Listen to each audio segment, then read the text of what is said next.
In the year 1327, the moon hung full over the small English village of Dunwich, not to be confused with Lovecraft's version, though both share an atmospheric dampness and a vague smell of sheep. Monks stirred porridge in stone kitchens the colour of melancholy, and wind whispered through abbey halls in such a confessional tone that the local friar took to answering it back just to be polite. At the heart of this soggy corner of England pulsed an odd belief that a secret group of Benedictine monks was hoarding knowledge too dangerous for the world to handle. Not esoteric truths like the recipe for eternal life or the exact number of toenails St. Cuthbert had. No, their alleged treasure was reportedly accurate maps. Yes, maps, the medieval equivalent of a GPS, minus satellites and that unnerving robotic voice that interrupts your music to tell you that you've missed the turn again. In a time when most believed the world was vaguely pancake-shaped and dragons lived somewhere east of Here Be Monsters, having a real map that showed, say, the coastline of Norway without a kraken lounging in the margins was immediately suspicious. It implied knowledge, and nothing stirs the pot of medieval paranoia like knowledge that hasn't been properly blessed or declared heretical. Whispers swirled around the abbey of St. Frumentius.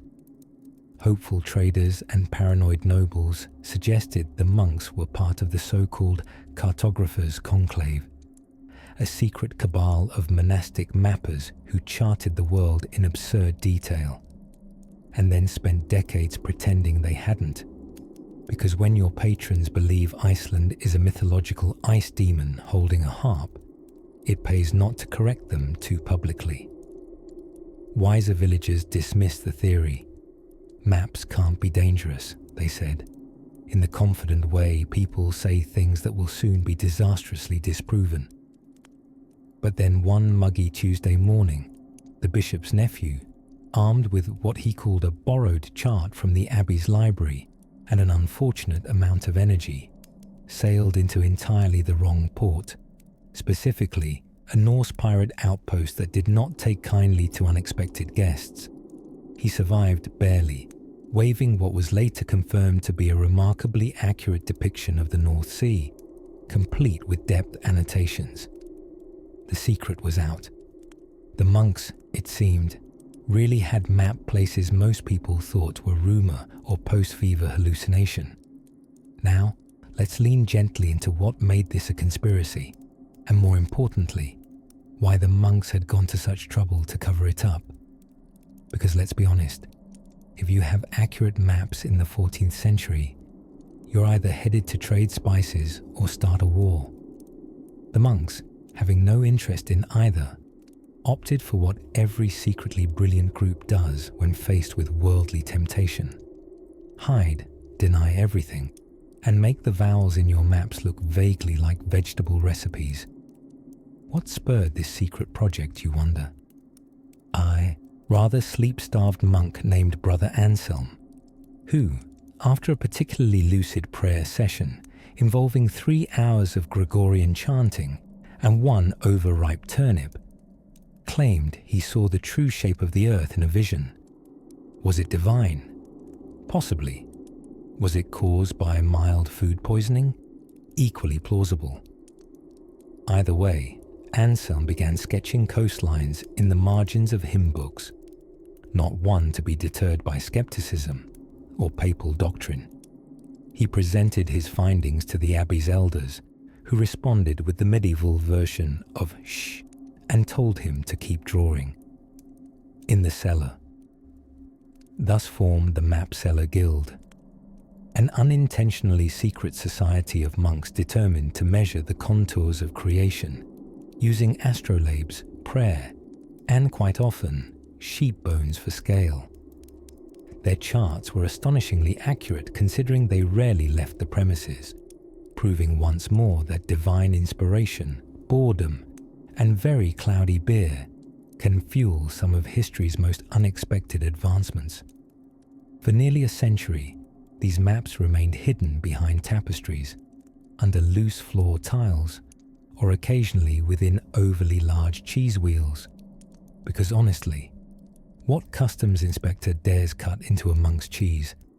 And yet, it all unraveled thanks to a young novice with wanderlust, a questionable grasp of protocol, and a tendency to mislabel things. The label in question read, "Sermons, very boring, do not touch." Naturally, it was touched. In the storm of confusion that followed, the conclave dissolved. Brother Anselm's great grand map was lost in a fire caused, ironically, by a botched attempt to burn inaccurate maps in protest, and the world forgot that for a fleeting golden moment, truth had slipped past folklore and waddled into the light wearing sandaled feet and a habit. The irony? That 2 centuries later, merchants and explorers began drawing identical coastlines, rediscovering what Anselm's sleepy brilliance had hinted at all along. Maps never lie, but sometimes monks do, kindly, quietly, and with excellent penmanship. If these stories help you drift off, please subscribe to the channel. It would mean the world to me. And before you fully fade into dreamland, I would love to know where you're listening from and what time it is there. Now gently rest, as a new tale begins just beyond the flickering candlelight. In the year 1184, a peculiar incident unfolded beneath the hallowed halls of St. Peter's Basilica in Erfurt, Germany. Or rather, what remained of those halls after a rather clumsy test of medieval weight limits. A routine meeting of nobles and bishops was tragically cut short when the floor gave way beneath them, sending dozens of the Holy Roman Empire's best and brightest plunging into what had once been the building's latrine pit. The church called it a tragic accident. A few well-placed whispers, however, murmured a darker theory, that someone, perhaps with a deep distaste for regional diocesan policies or the smell of frankincense, had sawed away at the beams below. It may have simply been a poorly built floor, but among the peasants, the tale became legend. The secret society of anti-Baithists had struck at last. Now, we can't prove sabotage, but we also can't rule out the possibility that someone in that room had borrowed money from a Templar, dodged a vow, or just said something offensive to a stonemason's guild. In medieval Europe, alliances were complicated. Your best friend on Monday could be your sworn enemy by Thursday, and possibly your brother-in-law by next Sabbath. Speaking of alliances, let's roll gently toward a tale less poop-filled, but no less pungent with conspiracy. The mysterious disappearance of King Edward II. Officially, he died in 1327 at Berkeley Castle. Unofficially, and far more whisper-worthy, there are those who remain convinced he escaped. Imagine it, a dethroned king, presumably murdered by being, and I do apologize for the vivid imagery, introduced to a red-hot poker via the less traditional entrance, actually living out his days as a humble monk in Italy, sipping wine with philosophers and possibly growing a beard that could shelter local wildlife. The idea that Edward II might have faked his death wasn't cooked up by some cabbage-fueled bard. Letters from the period, discovered centuries later, hinted, ever so sweetly, that he'd been seen alive, and not in the he haunts the moors on even-numbered Tuesdays way. No, these letters speak of him as a real man, alive and miraculously unpokered. Was it a loyal friend who spirited him away, or simply a case of mistaken identity, where one unfortunate soul was sacrificed for the sake of political neatness? What we do know is that his wife, Queen Isabella, played a star role in his downfall. She arrived from France with her lover, Roger Mortimer, such a wholesome medieval name, stormed into England, and essentially told Edward to hand over the crown or face severe consequences involving sharp objects and declarations of divine disfavour. But even in victory, Mortimer and Isabella had to deal with the nuisance of persistent rumours that Edward was still about. It's hard to settle political unrest when half the countryside believes the king is quietly brewing mead in a distant abbey. This story has everything: royal betrayal, bathroom intrigue, and a dramatic shift in castle real estate values. But it also makes one wonder how many deaths in medieval courts were quietly edited for public consumption. After all, papyrus and paranoia were the social media of the age, and all it took was a vaguely worded proclamation to make or unmake a monarch. One must remember these were times when handwriting counted as sorcery in some parts, and if your suspicious neighbour had slightly too many cats, well, the next thing you knew, she was being checked for extra birthmarks. Against the backdrop of suspicion and superstition, the idea that a fallen king could stage his escape didn't just seem plausible. It felt somehow inevitable. And perhaps, if you listen carefully on autumn evenings, with the wind just right and the wine poured generously, you can almost hear the rustle of a long cloak in the corridors of a forgotten monastery, and the satisfied sigh of a man who might once have worn a crown, now finally exiled from the noise of court politics, the stabbiest of nobles, and most blissfully of all, official duties. But still, not all secrets hid themselves away in abbeys or fell through unfortunate flaws. Some danced right into plain view, garbed in silk and prophecy, speaking in riddles, and occasionally demanding spoiled milk as payment. Their predictions stirred kings and terrified courtiers alike. And our next tale will drift ever so delicately into the flickering world of medieval mystics and political hand-waving. Very few medieval secrets smell as suspicious or delicious as cheese, and few characters are as unexpectedly entwined in international espionage and pungent dairy as Charles the Bald. Yes, Charles the Bald, grandson of Charlemagne, King of West Francia, known more for high taxes than high fashion, and cursed with perhaps the least inspiring moniker in royal history. Oddly enough, there's speculation that he wasn't even bald. Contemporary sources often depict him with a rather full and enviable head of hair. So if anything, the name might have been medieval sarcasm at its finest. Even more remarkable, Charles may have inadvertently toppled entire regions not through war or plague, but through something far more insidious: cheese misdirection. You see, in the simmering smorgasbord of medieval Europe, cheese wasn't merely nourishment, it was currency, bribe and bargaining chip. A Gouda-feed gold standard. Monasteries hoarded wheels like sacred relics, nobles fought over trade rights, and in some places taxes were literally paid in cheesecloth-wrapped parcels of creamy tribute. Enter the year 867. Tensions between Charles and various nobles had begun to congeal, like a poorly stored brie. Trade routes were being blocked, mysterious accidents befell royal cheesemakers, and rumours whispered through damp stone halls that Bavarian monks were fermenting both curd and revolution. Now, here's where the conspiratorial fondue thickens. According to a semi-lost document now housed in a sun-faded box in the Bibliothèque Nationale de France, one that smells faintly of camembert, a spy ring had formed inside the court of Charles the Bald.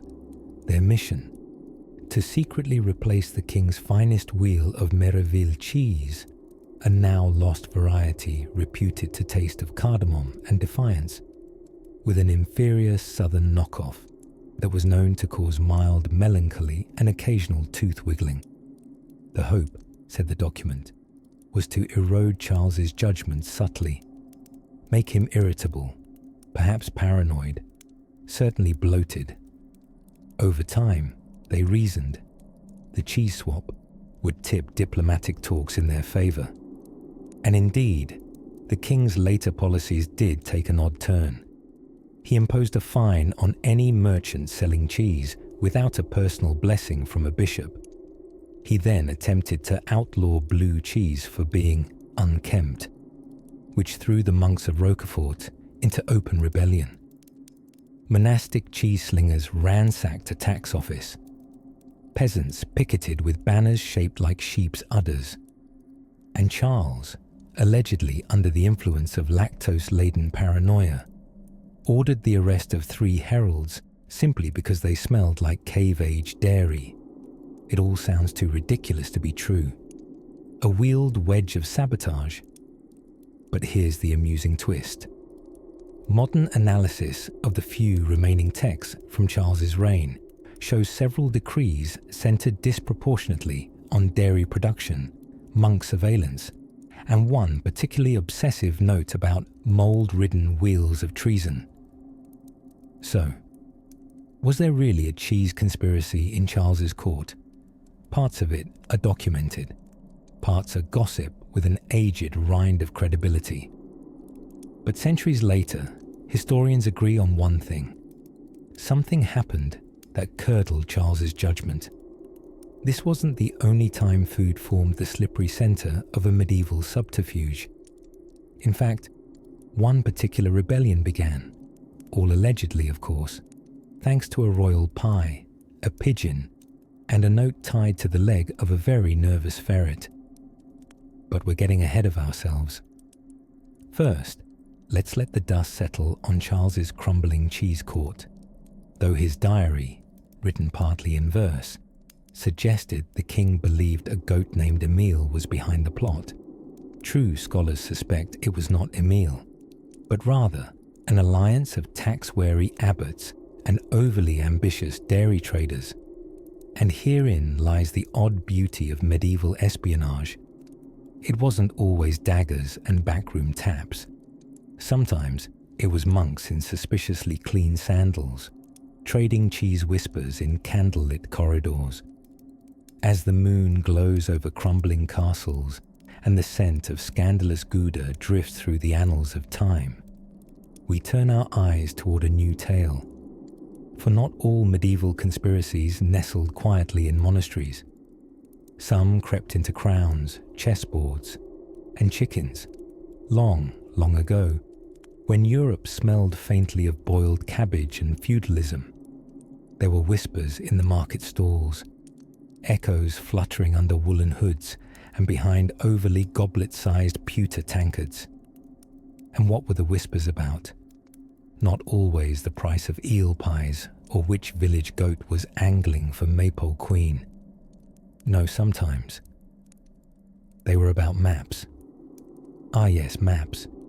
The original symbols of mystery and misunderstanding. You'd think they were just crinkly bits of parchment showing where hills and dragons live. But in the 14th century, maps were more like geographical gossip, except everyone took them seriously. One of the most whispered about maps of all time, the Vinland map. Allegedly, it was a 15th century drawing that claimed to prove the Juf Vikings, those helmetless Scandinavians with excellent bone structure, had reached North America nearly 5 centuries before Columbus went full GPS on the Atlantic. The theory was considered audacious. A medieval man's day already bristled with enough weird ideas, flat Earths, spontaneous generation, and that bloodletting cures a nasty cough.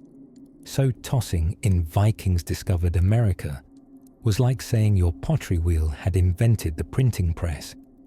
But here's where our sleepy tale gets cozy with the truth. Turns out, this wild little tale had legs, as sturdy as a Norseman in sea-sodden breeches. The real archaeological plot twist came beneath the mossy soil of Newfoundland, Canada, in a peaceful little patch called L'Anse aux Meadows. There, in 1960, a Norwegian husband and wife team of archaeologists, Helge and Anne Stein Ingstad, who could not possibly be fictional with names that wholesome, found the remains of a Viking settlement, real Norse timbers, real Scandinavian ironwork, and yes, the unmistakable architectural flourishes of people who clearly believed roofs belonged somewhere below your neck. L'Anse aux Meadows was no medieval fever dream. It was exactly what had been whispered about in beer-stained margins of Icelandic sagas for centuries. Those sagas, by the way, are like ancient blogs, but sassier. In these tales, Leif Erikson, son of Eric the Red, who was either a Viking or an early hair color influencer, sailed west to a place he called Vinland. This land of wine was said to be lush, rich, and slightly better than Greenland, which, as it turns out, had a misleading name and very few happy Yelp reviews. For a long time, these sagas were tucked into the category of probably made that up over mead. But the Ingstads proved that at least some of it was delightfully true. The Norse had crossed the Atlantic using ships stitched more than nailed, following only sunstones and stubbornness. They lived among the wild berries of Newfoundland for a few fleeting years, long enough to butcher some livestock, forge a few nails, and, we can assume, mildly complain about the humidity. And so, what was once a murmured conspiracy, that Vikings stumbled into the New World centuries before Columbus bought his round-trip ticket, was quietly scribbled out of the realms of fantasy and inked into the pages of recorded history. It was, in classic medieval fashion, an uneasy blend of skeptical monks, confused cartographers, and stories so old they might as well have been translated through 3 languages and a possibly drunk goat. Of course, this doesn't mean the Vinland map itself is entirely off the hook. Some scholars, those medieval party poopers, believe it's a 20th century forgery. Something about the ink being too modern, and not enough worm bites in the parchment or some such academic tedium. But does it matter? The map may have misled, but the stories behind it turned out real enough to outlast the skeptics, and that's just delightful. So there you have it, one of those impossibly true conspiracies, born from sheep-fat candles and saga songs, dug out of the misty soil by patient Norwegians and restored to its rightful place in history's very cozy corner. But keep your nightcap snug, dear listener, for not every strange truth of the medieval world was buried in peat moss. Some were written in whispers and sung in secret, echoing through abbey walls and dusty scrolls. And soon, we shall wander toward one of the strangest medieval pledges ever made, one involving royal chickens, holy relics, and an oath that simply refused to die. Let us now drift together into the chilly mists of 14th century France, where the wine was bold, the fashions were pointy, and the rumours were unusually specific. In a time of bubonic plagues, unshakable monarchies, and religious rigidity, one conspiracy theory tiptoed through village squares and candlelit taverns, that the Pope and the French King were in cahoots to take down a deeply mysterious, and isn't it odd they're so rich, warrior monks club known as the Knights Templar. Now, the Templars had been the medieval equivalent of billionaire tech bros, minus the hoodies, plus more swords and Latin.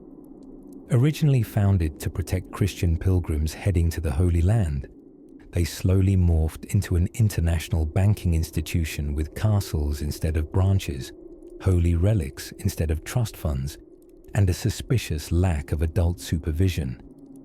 And while it was whispered, very quietly, so one didn't end up mysteriously not alive, that the Templars had grown too wealthy for their own good, that phrase in medieval politics was often shorthand for someone very powerful wants your stuff.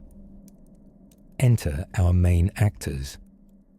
Pope Clement V, who could best be described as the kind of man who perspired nervously just thinking about a bold decision, and King Philip IV of France, whose nickname was Philip the Fair, not for his policies, but for cheekbones so sharp they allegedly once sliced through a wheel of brie.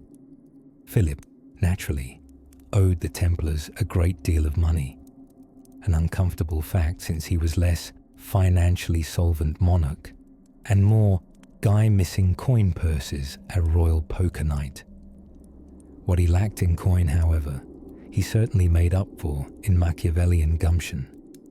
Sometime around 1307, King Philip hatched a scheme nestled so deep in political souffle that it almost seemed too convenient to be true. And yet, before the sun rose on Friday the 13th of October, yes, that Friday the 13th, he orchestrated the mass arrest of Templars across France. The charges: witchcraft, heresy, idol worship, saying "bless you" after sneezing without prior papal clearance, that sort of thing. Now here's where the conspiracy theory gets deliciously suspicious. The Pope, a man not exactly known for riding the wave of royal gossip, suddenly issued a papal bull legitimizing the arrests. It was like someone had nudged him softly with a velvet bag of gold. The Church, normally very into elaborate trials and hand-wringing, somehow managed to condemn an entire knightly order without revealing very much evidence, unless we count the dream of one inquisitor who saw a cat in a funny hat. And then there was Jacques de Molay, the last Grand Master of the Knights Templar. After years of imprisonment and, let's just say, not spa-like conditions, he was finally burned at the stake. Before the flames took him, de Molay reportedly cursed both the king and the Pope, saying they'd soon appear before the judgment of God. And wouldn't you know it, both Pope Clement and King Philip shuffled off this mortal coil within a year of that fiery event. Spooky symmetry, or just medieval life expectancy striking again? We prefer to let that mystery swirl softly in the background, like Gregorian chanting on a foggy hill. Now, centuries passed, historians chuckled, tour guides embellished. Somewhere along the way, the theory that the Pope and the King colluded to destroy the Templars for power, money, and maybe out of insecurity over not owning cool white tunics, went from whispered tavern talk to mainstream scholarly acceptance. So yes, this conspiracy theory, once the stuff of moonlit murmurs and hushed monastery corridors, turned out to have rather solid medieval legs beneath it, though they were probably wearing hose. And while the idea that the Templars had secret rituals or magical relics, or perhaps the original prototype of the French press, remains questionable at best, the actual political backstabbing, the papal plotting, the royal vendetta driven by debt and pride, oh dear dreamer, that part was absolutely true. But shh, listen closely now. There are more shadows flickering in this candlelit tapestry of secrets. Beneath the surface of yet another holy order, rumors were beginning to stir about a library lost beneath centuries of stone and silence. In the year of our Lord 1318, a quiet unease rustled through the royal corridors of England. Not the din of knights polishing armor or monks misplacing sacred chicken bones, though that happened too, but rather a whisper winding through the page-turning halls of power. It concerned the lepers. Yes, lepers. Patients of what we now call Hansen's disease lived on the edges of medieval society for centuries, considered unfortunate but mostly harmless. But then, quite suddenly, like a plot twist in a soap opera composed by the monks of Canterbury, they were accused en masse of conspiring to poison the wells of Europe. Now, it's worth noting, lepers were not widely known for their military acumen or covert ops training. They were mostly known for ringing little warning bells and politely staying far away from healthy folk. But in 14th century France, and spilling into England and beyond, a wild rumour spread like unusually spicy mead at a wedding feast that leper communities had joined a global poison conspiracy. The theory went as follows, and do try to keep a straight face. The lepers, allegedly, had coordinated with heretics and, wait for it, Muslim leaders from the Middle East, all to destroy Christendom by lacing wells with noxious potions brewed in secret cave laboratories, because obviously that made logistical sense. Now, we might be tempted to laugh at such hysteria, and that's fine because it's somewhat hilarious. But the truth is that medieval minds with limited access to TikTok fact-checkers or even basic germ theory were often guided by fear, astrology, and the occasional goat's entrails. Strange times indeed. And yet, sometimes, within the compost heap of absurdity, a curious flower blooms. For this tale takes a turn, dear dreamer. Because while mass leper-led water terrorism was entirely fictional, something creepy did bubble beneath the surface, and it wasn't just questionable stew. Enter the Compagnie du Saint-Sacrement.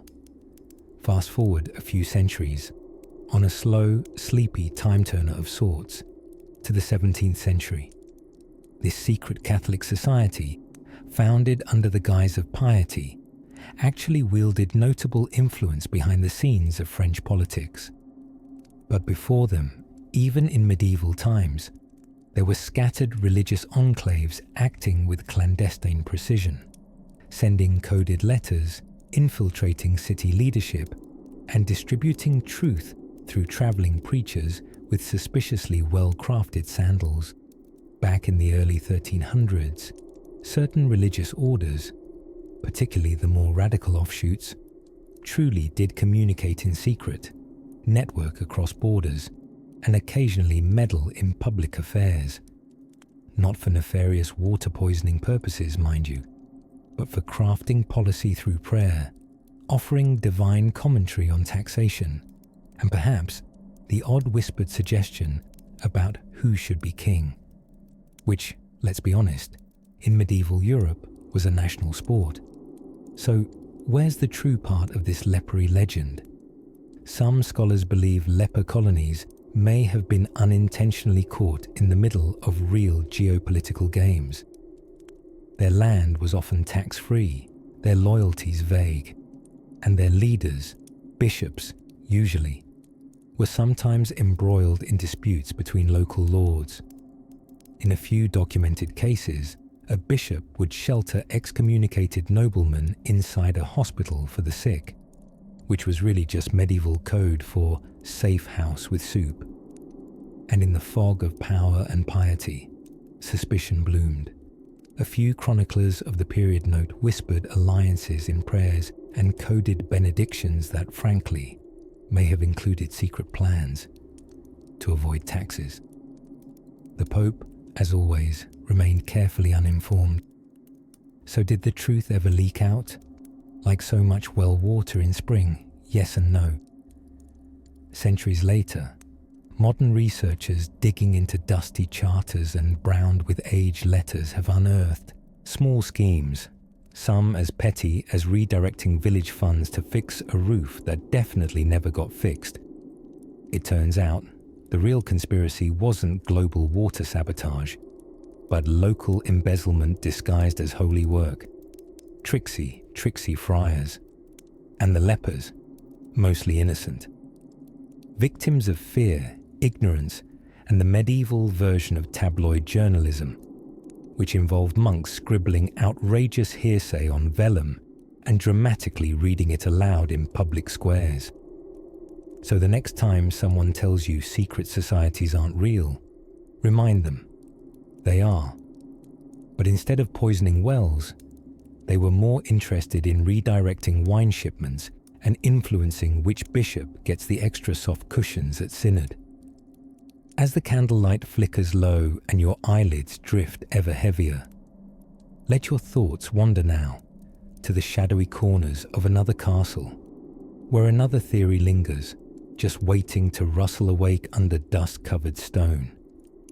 Not all secrets in medieval times involved castles, cloaks, or inconveniently timed sword fights. Some were hiding right beneath people's feet, or more specifically, inside their wine barrels.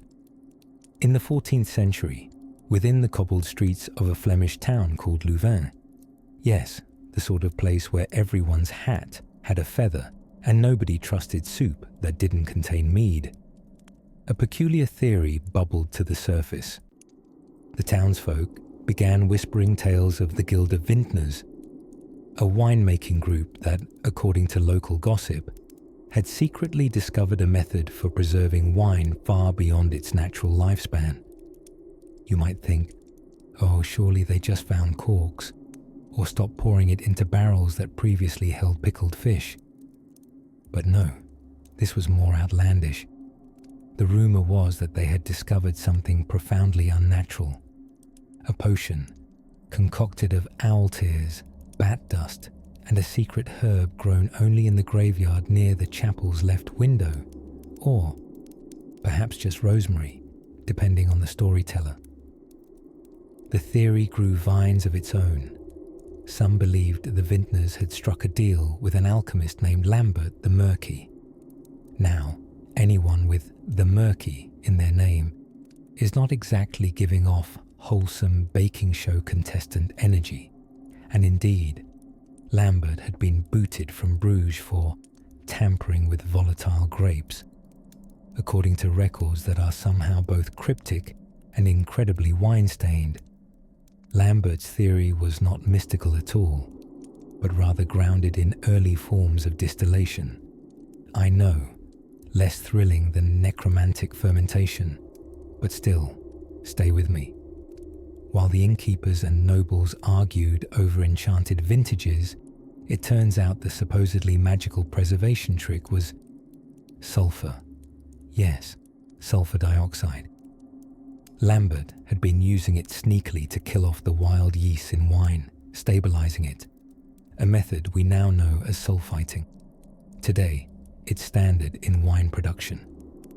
Back then, witchcraft, possibly a minor satanic pact, at the very least, very rude.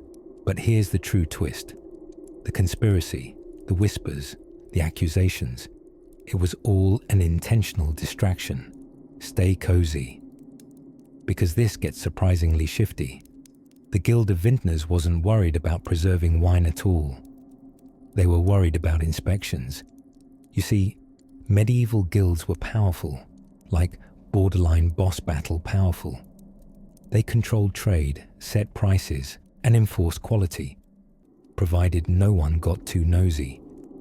And the inspectors, religiously employed by the city council, had an inconvenient habit of poking around their barrels with long measurement sticks and suspicious eyebrows.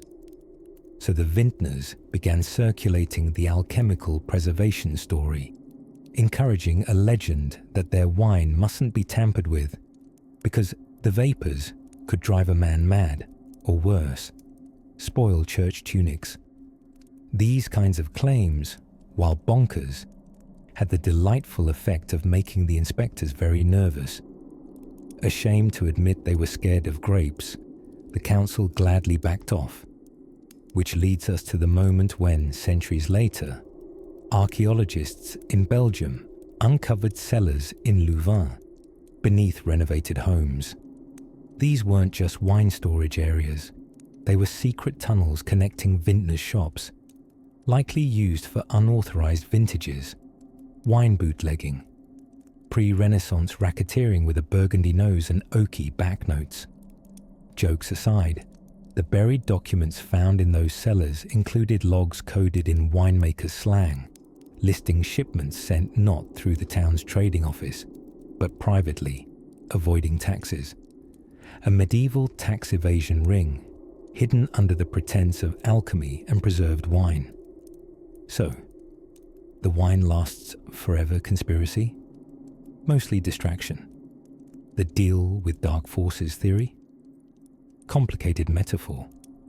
But the real secret beneath Louvain: illegal trade, chemical innovation, and social engineering by way of fermentation.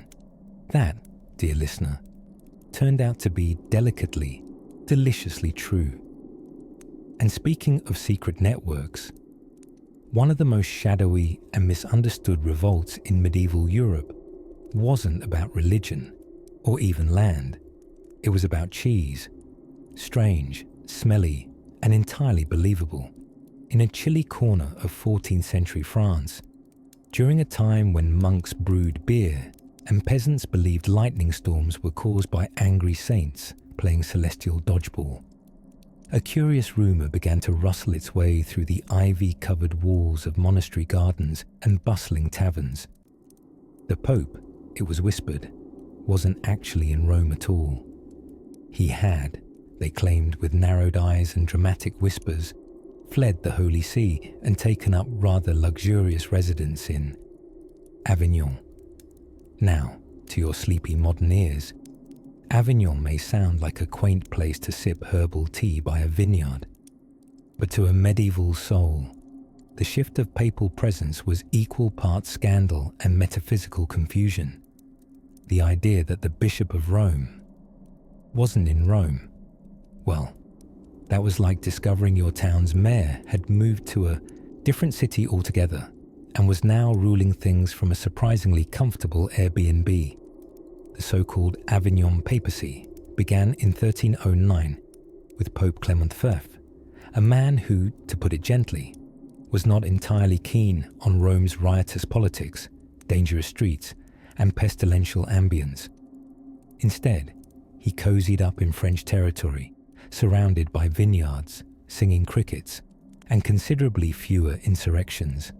He claimed it was for safety.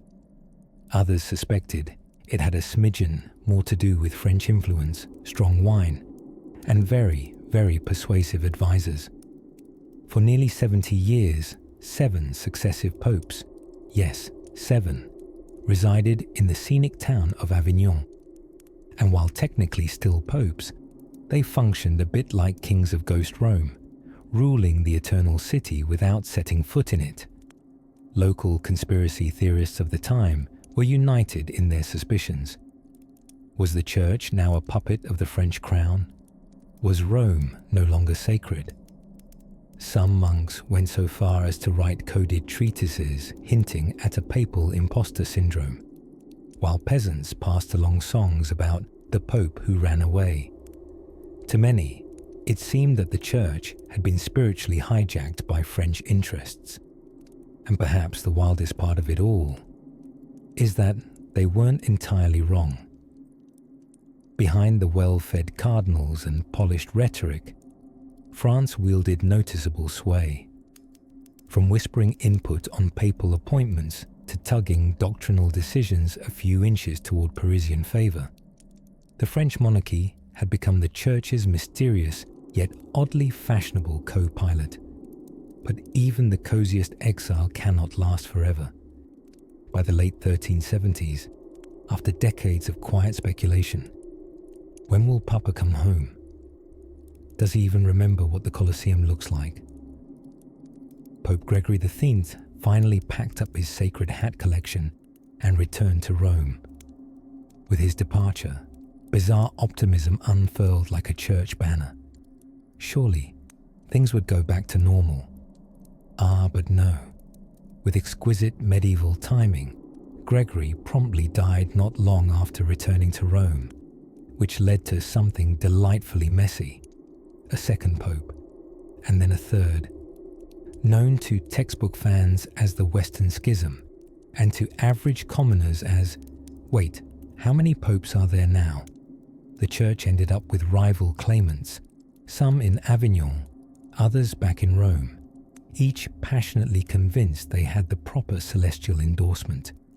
It was like an ecclesiastical version of musical chairs, except the chairs were thrones and the music was just Latin chanting at various speeds. Countless faithful were left scratching their sun-worn scalps. Who was the real pope? Did His Holiness prefer cassoulet or carbonara? And was the entire fiasco proof of divine confusion, or just exceptionally poor human resource management? Eventually, by 1417, the Church sorted itself out with the Council of Constance. Parchments were signed, apologies made, and a singular pope selected from the scrap heap of contenders.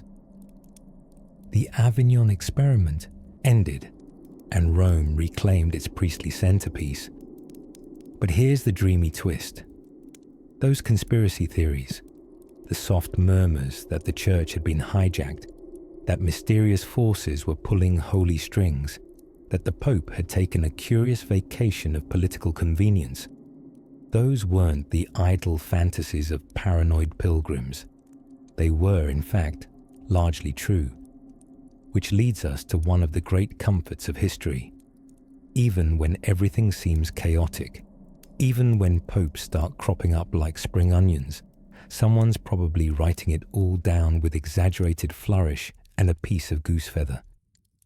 But let us drift a little deeper now, down a quieter path, trodden lightly by the feet of medieval messengers and muttering nobles. Because in a land of castles and court mistrust, another secret was brewing, not about popes, but about prophets, predictions, and the perplexing matter of a chicken that could supposedly predict the end of the world. In the shadowy folds of history's velvety cloak, tucked somewhere between superstition and scandal, we find the curious tale of the Cadaver Synod. Yes, you heard that correctly. A posthumous trial of a corpse. Because of course the medieval church couldn't resist a bit of dramatic flair with their vengeance. The year was 897, and the air around Rome was thick with incense, suspicion, and the aroma of trench-warmed armour. Pope Stephen VI, possibly not the poster child for emotional stability, decided it was time to put his predecessor, Pope Formosus, on trial. Minor detail. Formosus had already been dead for 9 months. 9. In medieval Rome. The smell alone should have disqualified the proceedings. Nevertheless, Stephen had Formosus's decaying body exhumed, dressed in full papal regalia, and propped up like a ghastly mannequin on trial. A deacon was assigned to speak on the corpse's behalf, which has to be the lowest point in a church intern's career. The charges, among them, perjury, coveting the papacy, and, get this, being an unfit pope. Apparently, showing poor judgment while alive just wasn't sufficient disgrace. You had to be retroactively humiliated in front of a church council after decomposition had begun. Medieval HR policies were, shall we say, less than forgiving. Now, the idea of conspiracy in this drama is often brushed off as church infighting, ecclesiastical politics gone wild. But for years, whispered among the ruins and echoed down cloister hallways, was the theory that Stephen Sikis wasn't merely settling a score. He was erasing very specific evidence that Pope Formosus had privately accused certain noble Roman families of plotting assassinations within the Holy See. It said Formosus had compiled a list of names tied to what we'd now call clerical deep state activity. And wouldn't you know it, when his papal ring was torn off his deceased hand and his 3 benedictory fingers were cut off in the trial. Because medieval justice loved a bit of pageantry, every copy of his correspondences vanished as well. How tidy. For centuries, this was dismissed as yet another ecclesiastical soap opera, just popes being popes, until, quite incredibly, a letter surfaced. In the dusty back archives of an abbey in Burgundy, a parchment believed to be from the hand of Formosus himself was discovered in the 1760s. The letter mentions by name 2 powerful Roman families believed to have orchestrated a string of poisonings disguised as fevers. A death trend suspiciously popular among rival bishops during that decade. The same 2 families fell into scandal and historical obscurity not long after Formosus's corpse trial ended in mob-led chaos. Coincidence, or the slow justice of a deeply passive-aggressive universe? And how did the Roman citizenry respond, you ask?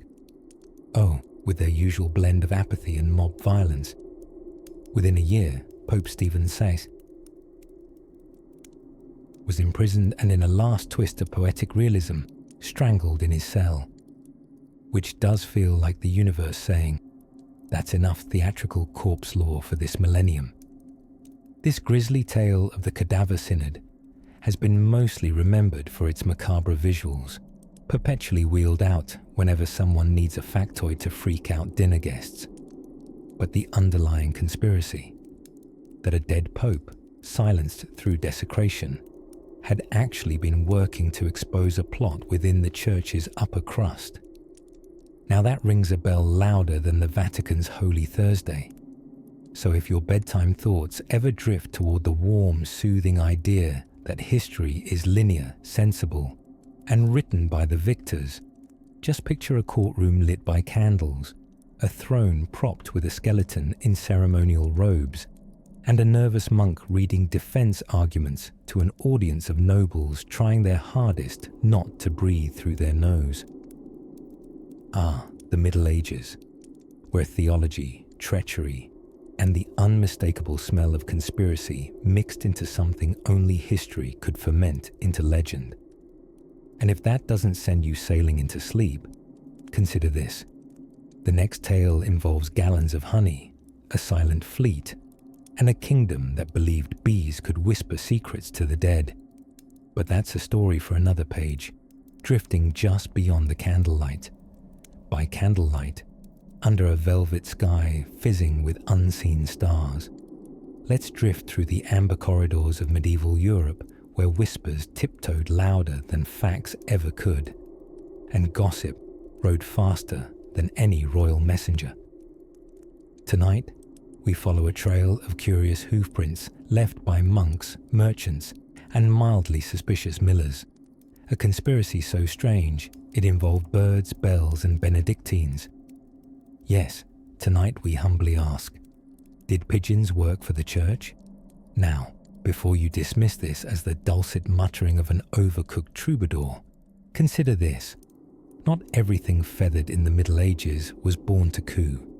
There was, once upon a time, a steadily growing belief that the Catholic Church used pigeons, not merely for messages but for surveillance. Fluttering papal spies with beady eyes and excellent directional memory.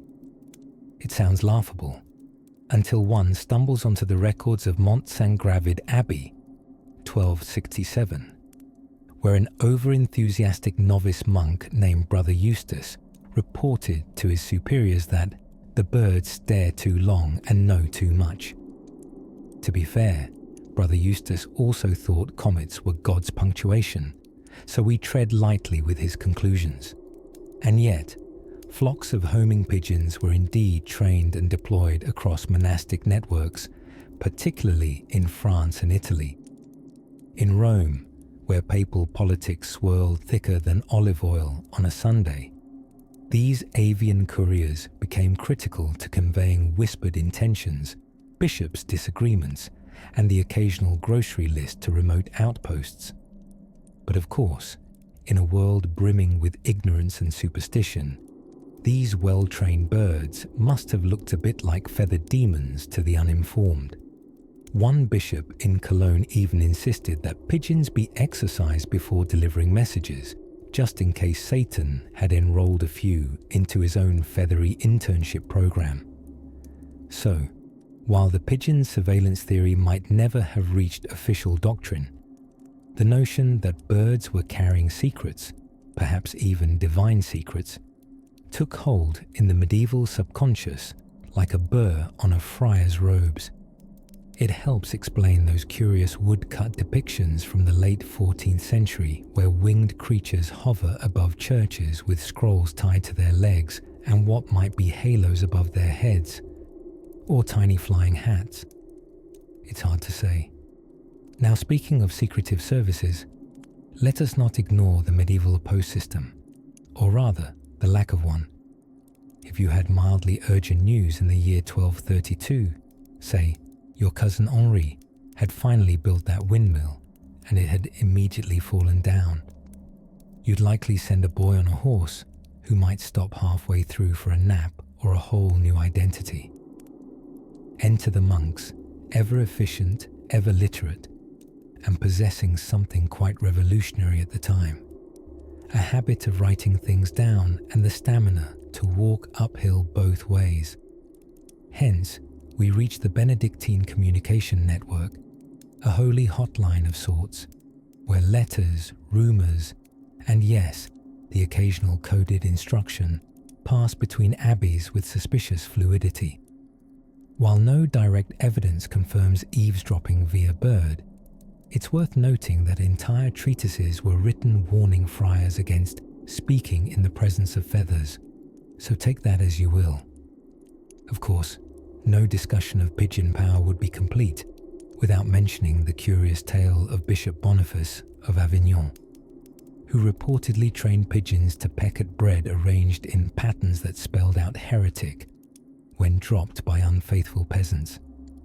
There is no surviving documentation for this method, but one can only admire the creativity of a man who tried to ensure divine judgment came lightly toasted.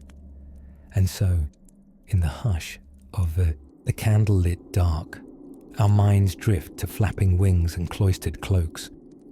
The past, as ever, hums just beneath the surface, a melody composed of misread motives, avian overachievers, and the occasional monk glancing warily at the skies above. Let us follow that breeze of suspicion, where feathers meet parchment, into another whispering shadow, where perhaps, just perhaps, a secret society of scribes was copying more than scripture. In the hushed corridors of medieval monasteries, where ink-stained monks whispered scripture to stone walls and kept cats around, not for company, but for pest control, there arose a rather unusual concern. Not the usual plague or heresy, or whether it was meat or fish day. No, this was odder. Is someone inside the church secretly a woman? Ah yes, the old Pope Joan theory, a whispered conspiracy that tickled the back of Europe's collective brain, like the slow itch of woolen tunics in summer. A woman pope secretly reigning over the Holy See, hidden beneath vestments and long Latin phrases. Could such a tale possibly be true? Let us drift now to the 9th century, give or take a decade, to a period already wrapped in mystery and questionable record-keeping. Our protagonist, if she ever existed, was known as Joan, or sometimes as Johannes Anglicus, the disguised Englishman, who was actually, quite daringly, an Englishwoman. According to tales that grew mossy with time and retelling, she was a brilliant scholar, raised in Mainz, or maybe Athens, depending on who was doing the remembering. One version of the story claims that she disguised herself as a boy to gain access to education, illegal for women at the time, unless you tricked everyone by growing a beard and never sneezing too high-pitched. Wandered through scholastic circles, dazzled with her intellect, and eventually ascended the church hierarchy until she was, plot twist, elected pope. Now, here's where it gets positively bedtime-worthy. The legend insists that she ruled undiscovered until, in the middle of a procession through the Roman streets, she, shall we say, unexpectedly gave birth. The stunned clergy and shocked crowd realized that the Pope was a woman, and rather occupied. Depending on the storyteller's flair for drama, she was either promptly executed, banished to a convent, or simply erased by the Vatican's official biographers, who were, let's admit, not above a little erasing when it suited. But you may be wondering, was it true? Could a woman have really worn the triple tiara without anyone noticing? Well, historians, those professional wet blankets of mystery, tend to doubt it. There's no mention of Pope Joan in any church records, no public papal birth announcements, and no angry medieval Yelp reviews from cardinals complaining of maternity breaks. However, the story persisted, grew legs, wandered through Europe. By the 13th century, even some Catholic authors seem to admit it might have happened. And here's where the plot thickens like a monastery porridge. People began pointing to something called the sedia stercoraria, a peculiar throne with, inexplicably, a hole in the seat.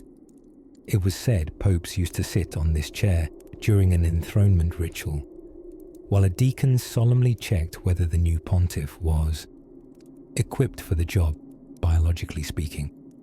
Yes, dear listener, the theory goes that all subsequent popes, out of sheer paranoia, had to pass a bizarre gender test because once, just once, someone played the world's most high-stakes game of make-believe. If true, that would make this legend not just a quaint curiosity, but one that altered Vatican tradition itself. Skeptical historians, of course, argue that the chair likely began as a Roman toilet turned ceremonial seat, which, quite frankly, raises more questions than it answers. Still, medieval folks weren't picky about proof. The line between myth and fact was thinner than a Byzantine emperor's patience. In such a world, if a woman could pretend to be pope, and that threat was deemed credible enough to inspect clergy anatomy for centuries, well, then wasn't the conspiracy theory, at least in effect, somewhat true? Even today, the tale of Pope Joan floats through history's quieter corners like dust motes in candlelight. Unconfirmed, unrefuted, irresistible. The Church, on the official record, politely declines to discuss it, which only helps the story linger longer. And doesn't that sound delightfully suspicious? Ah, but the past has more shadows to explore. Deeper corridors and stranger truths waiting beneath stone foundations. Come now, gently, let us follow another torchlit trail, one where monks guarded something far older than scripture. In the dusky folds of late medieval Europe, when candles flickered like nervous whispers and castles cast long, brooding shadows, there lay a curious rumour circulating quietly among peasants, clergy, and merchants alike. It tiptoed through monasteries and fluttered behind the stained glass windows of cathedrals. It was the suspicion that pigeons were spies. Not just any pigeons, mind you. These were not your average cooing rooftop romantics. These were royal birds, trained, observant, and, most scandalously, literate in the language of parchment scrolls tied to their dainty, feathery legs. Yes, dear dreamer, before there were encrypted telegrams or discreet diplomatic texts, there were carrier pigeons, feathers fluffed with national secrets, tiny claws clamped around some of the Middle Ages' most sensitive intel. While many at the time dismissed such stories as nonsense invented by tavern drunks or overworked scribes in need of sleep, this humble feathered espionage turned out to have more truth than fiction fluttering beneath it. Let's drift now to the court of Frederick II, Emperor of the Holy Roman Empire, who ruled with a glimmer in his eye and a deeply philosophical love for falcons. Frederick was one of those Renaissance men, before the Renaissance even had a name. Fluent in 6 languages, obsessed with science before it was fashionable, and so fascinated by birds that he built elaborate pigeon lofts more lavish than some villages' town halls. It was in this very court, around the early 13th century, that rumours began to molt into something more substantial.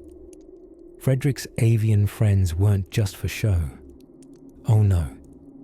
They were trained messengers, flapping confidential communiques from castle to outpost, kingdom to battlefield. Imagine a battalion of cloaked nobility standing in a turret, whispering coded dispatches to a pigeon in Latin.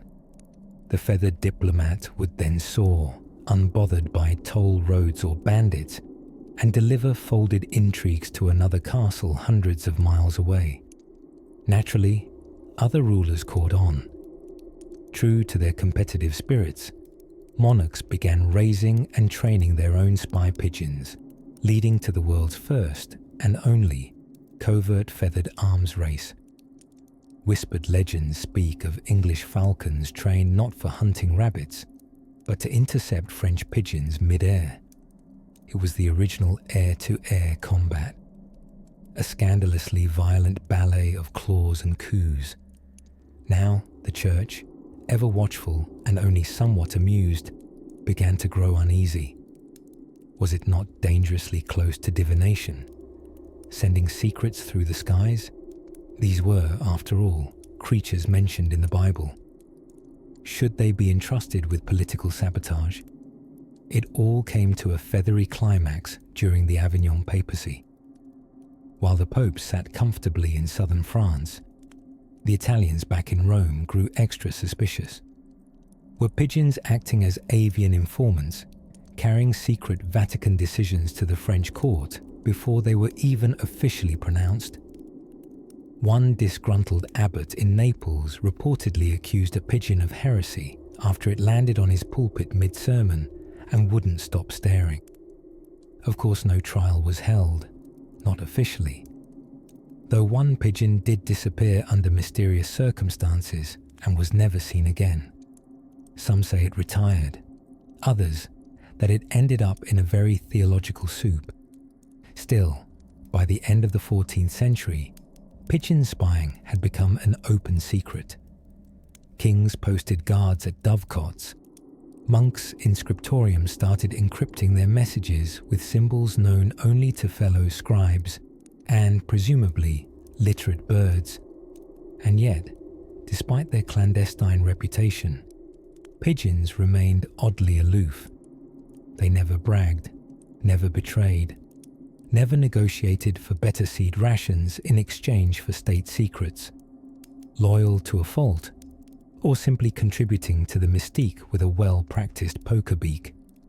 Today, historians now agree. The conspiracy was real. Medieval monarchs, popes, and military commanders did, in fact, depend on pigeons for critical communication. They were the feathered USB drives of the pre-digital world, soothingly cooing in towers while holding the weight of wars in their claws. So the next time you see a pigeon strutting about the town square, a little too confident, be gentle. It could be a descendant of an aristocratic avian order, possibly even knighted. So coos a lot of the sky mail. Now, as the stars blink softly above the rooftops of long-forgotten kingdoms, let us glide gently from feathery espionage to a different kind of secret. One whispered behind abbey walls, where vines climb stones and monks quietly copy manuscripts full of mystery. In the waning light of a rain-drenched evening in the year 1252, a curious rumour rustled through the damp rushes of a Yorkshire tavern. It slipped between mugs of weak ale and splashed beneath the muddy boots of a tax collector who most certainly didn't want to be there. The rumour, whispered with ale-soaked suspicion, proposed something unthinkable, that the royal falcons of King Henry III were not just birds of prey, but spies, feathered, beady-eyed agents of the crown, trained not only to catch rabbits, but to catch whispers. Now, this might sound absurd. A pigeon with a purpose, perhaps, plausible, but a hawk as a secret agent.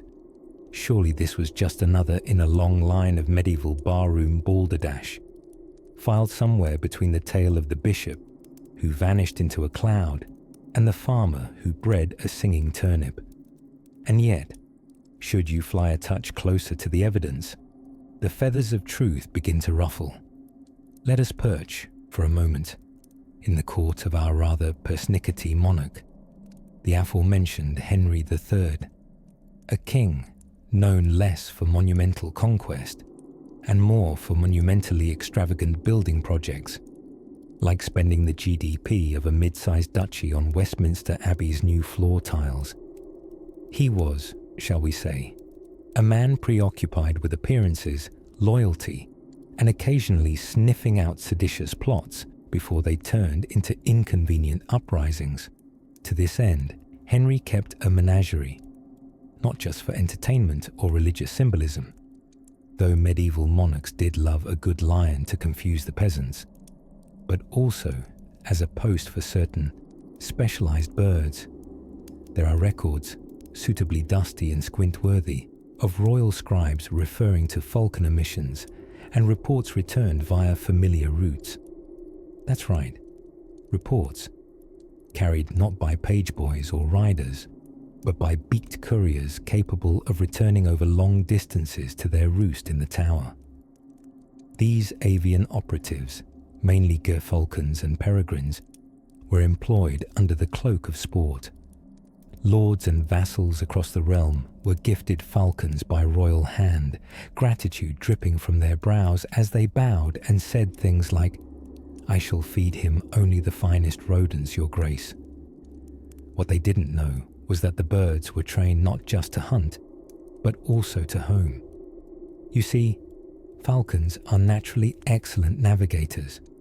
Once attuned to a particular location or person suspiciously, a well-trained bird could, so experts of the time claimed, recognize individuals, respond to subtle gestures, and most critically, return to where it was trained with startling consistency. Delivering, say, a scroll, or, dare we speculate, a scrap of parchment describing how the Earl of Norfolk was whispering about rebellion between cheese courses. There is even a surviving letter by Henry's own falconer, which, I must say, has the scrawling dignity of someone attempting to invent ornithological espionage, where he notes, "The hawk returned from the Shire before the moon's rise, with word of the Lord's absence and his steward's curious gathering." Curious indeed. Perhaps they were simply exchanging stew recipes, or perhaps they were plotting tax resistance, as one did between meats. Were these royal birds the MI5 agents of the 13th century? Not quite James Bond with feathers, but close enough to make us pause, sip a warm cup of imagination, and marvel at the possibility.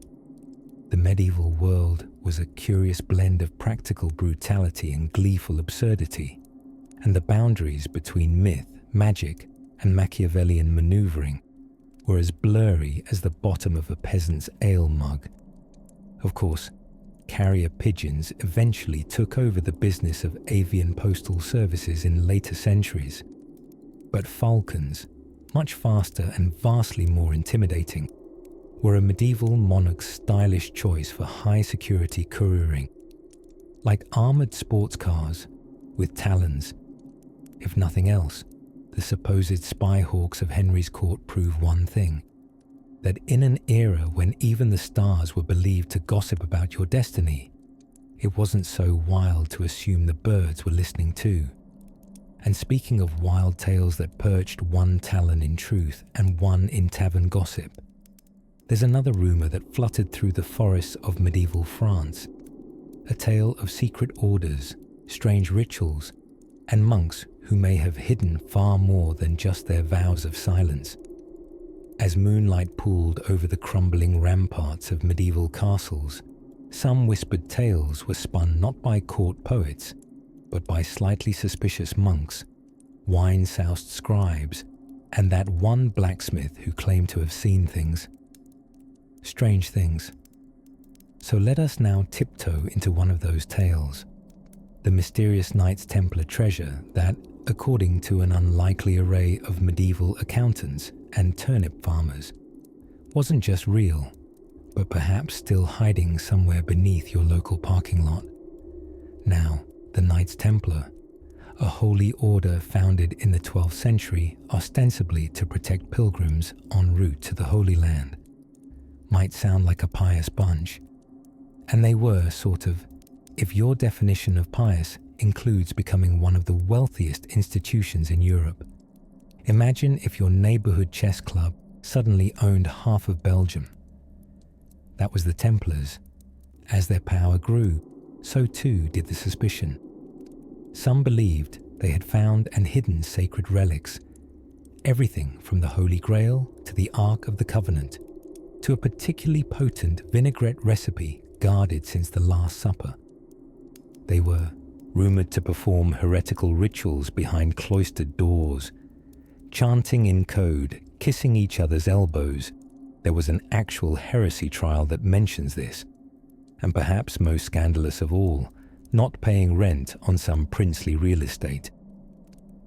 King Philip IV of France, remarkable for his charming personality and utterly empty coffers, considered the Templars both dangerous and dreadfully solvent.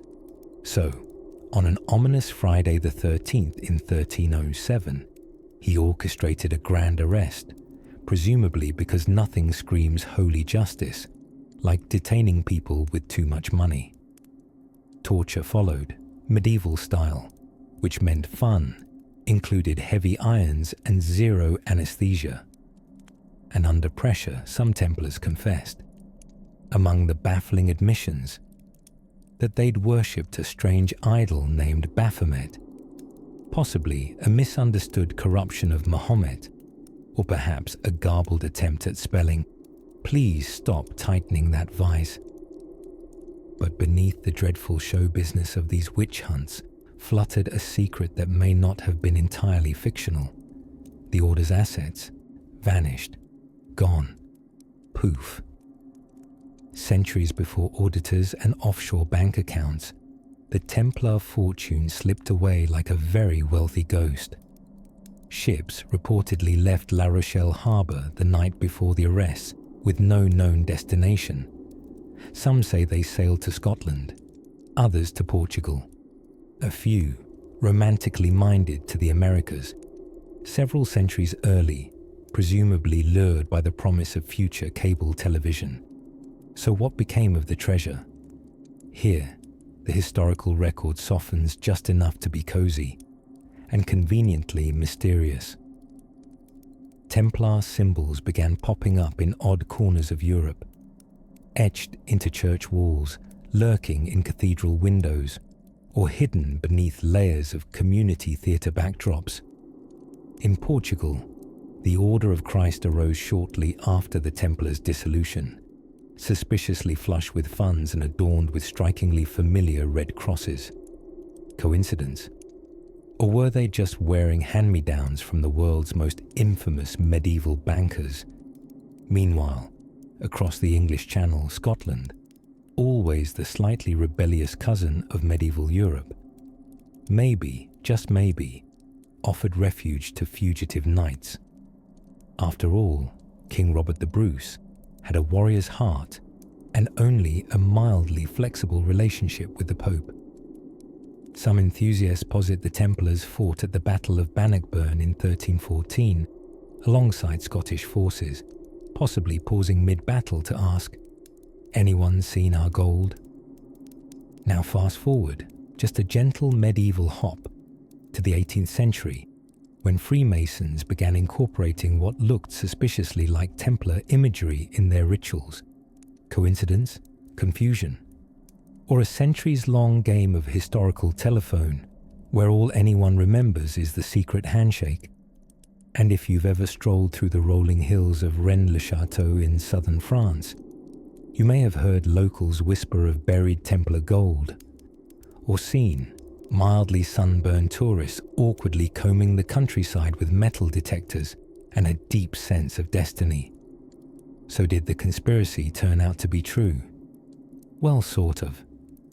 The Templars absolutely had treasure, then they were betrayed, and then it disappeared, which, if you squint just right and sip something warm by firelight, is all the proof you might need. As the stars gleam over ancient ruins and modern imaginations, we turn from the echo of armoured boots in secret vaults to an even stranger tale, one that begins with a horse who possibly knew too much. By the time we stumble into the shadowy corridors of the 14th century, Europe is not so much bustling with productivity as it is bustling with rats. Yes, literal rats. Though the Black Death gets most of the headlines for the worst houseguest in history, there was another little tale, whispered beneath hoods and behind tavern doors, the story of the well poisoners. A medieval conspiracy cooked up with equal parts desperation, suspicion, and a robust misunderstanding of epidemiology. As the plague ravaged town after town, people understandably wanted answers. Why was Judith the breadmaker's entire family suddenly coughing up blood, while Peter the drunkard remained irritatingly intact? Surely, they reasoned, such selective suffering couldn't be natural. And since germ theory wouldn't be invented for another 5 centuries, they turned to the next most logical explanation: secret agents of death poisoning the water supply. Thus began the near-universal suspicion of outsiders. Jewish communities, lepers, and even travelling friars were accused of conspiracy. And this wasn't just village gossip. Entire royal decrees were written, accusing unnamed shadowy figures of intentionally spreading plague by hurling poisonous powders into wells. Now, here's the twist, a little unsettling, admittedly. At the time, people believed in poison powder because it felt like something that could be happening. Wild? Absolutely. But here's where things get strangely sticky. Some medieval texts, recovered centuries later, contain recipes, actual recipes, for what they called malefic powders. A pinch of belladonna, a dash of hemlock, stir in a bit of mandrake root. Not ideal for afternoon tea. Did these powders actually cause plague? Not likely. Were they real? Quite. Monks and alchemists toyed with herbs that modern toxicologists would consider ambitious. So when those paranoid villagers shouted about sorcerers hexing the water supply, they were technically wrong. But they were wrong in the way a poorly tuned lute is almost music. There were people making dangerous concoctions, just not ones that caused the Black Death. Still, close enough for a torch and pitchfork crowd alarmed by the smell of unfamiliar stew. Fascinatingly, in some corners of Europe, the belief in well poisoners took such hold that towns kept records, actual logs, of suspected powder throwers. Picture a sleepy, cobbled village with a parchment nailed to a post. Wanted, Hermann of Swabia, last seen looking suspicious near a bucket. Was Hermann an herbalist, a rogue apothecary, possibly just a man with allergies and a bad timing? We'll never know, because even baseless conspiracies have a way of rewriting the fates of perfectly ordinary people. But here's a cozy footnote that history dusted off with surprising elegance, while the well-poisoning conspiracy fell apart eventually, largely because the plague would just keep showing up even when everyone had been arrested or exiled. Some of the accused fled across Europe and settled in new places. Fast forward a few generations, and certain Renaissance medicinal practices in Spain and Italy bore uncanny similarities to the formulas once considered heretical. The knowledge survived, passed on subtly under different names, less witchcraft, more transformative botanical health aids. Branding is everything after all. And so, we find a soft little irony in all this. The same powders accused of being instruments of death would later become the mother's milk of early pharmacies. If you ever bought cough syrup with a slightly mysterious herbal kick, you might just owe a nod to someone's great-great-great-great aunt who once got run out of town for experimenting with dried foxglove. But sleep easy. The only thing in your bedtime glass of water tonight is likely tap, filtered if you're fancy, and possibly infused with lavender if you're really leaning into the self-care aesthetics, as the fire gutters low beneath the stone hearth, and the night's shadows stretch like polite guests unwilling to leave. Let yourself drift from tales of powdered mischief and ancient suspicion towards something quite a bit more decadent. Noble secrets salted away in royal kitchens, and a centuries-old chocolate plot that may finally tempt your dreams. Picture, if you will, a dark room lit only by flickering candlelight, parchment pages rustling softly in the breeze of an open window, and a slightly suspicious monk hunched over a wooden desk with quill in hand, muttering to himself about cabbages, kings, and missing cows. In this chapter of medieval murkiness, we turn now to the curious case of the leper coin scandal. Yes, that's right. Money, lepers, and mass hysteria, bundled together in one of the strangest fear-fueled conspiracies of the 14th century. It turns out this tale wasn't entirely fantasy after all, and yet, in classic medieval fashion, it all started with a barmaid and a rather overcooked stew. Around the year 1321 in France, whispers began to ripple through taverns and churchyards alike. The local lepers, who were largely feared, misunderstood, and thoroughly avoided by polite society, were allegedly conspiring to poison the wells. And they weren't doing this independently. Oh no. According to rumor, they were in collaboration with Muslims, Jews, and, wait for it, the devil himself. A trifecta of paranoia for a medieval mind primed on brimstone and bread pudding. But what really caused the panic? Well, it started in the hot summer months, when water supplies grew scarce and sickness ran high. People began falling ill not just in cities, but in rural regions where diseases like dysentery and typhoid were regular summer guests who'd long overstayed their welcome. The explanation? Of course, it must have been a deliberate plot. The wells, they said, were tainted by something dastardly, and the lepers were to blame.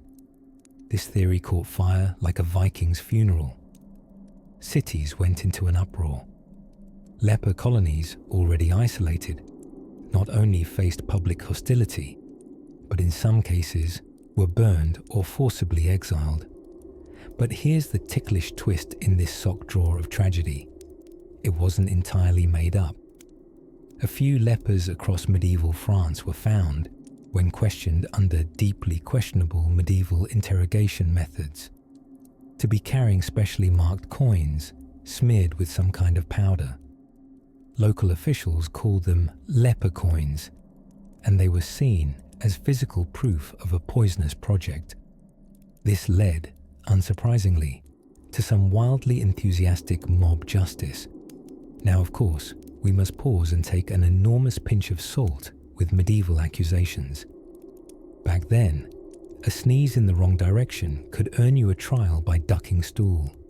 But intriguingly, modern scholars digging through centuries of records have discovered that some of these coins did, in fact, bear odd markings and residue, plant-based in origin. Yes, likely herbs or powders of medicinal use. And therein lies the fermented cream puff of truth. Lepers at the time often attempted to treat their conditions with herbal compounds, many of which were ground into pastes or powders and smeared ceremonially or, well, awkwardly, onto objects for healing, protection, or spiritual reasons. Coins, being among their treasured few possessions, were likely used in these practices. So, lepers did hand out powdery coins. But poisoning the water supply? Almost certainly not. Still, the panic blossomed. The French crown issued proclamations condemning the leprous conspiracy, something that even makes the name sound like a forgotten Sherlock Holmes novella. And tragically, this led to increased persecution, not only of lepers, but of Muslim and Jewish communities, who were swept into the accusation like almonds into a medieval tart.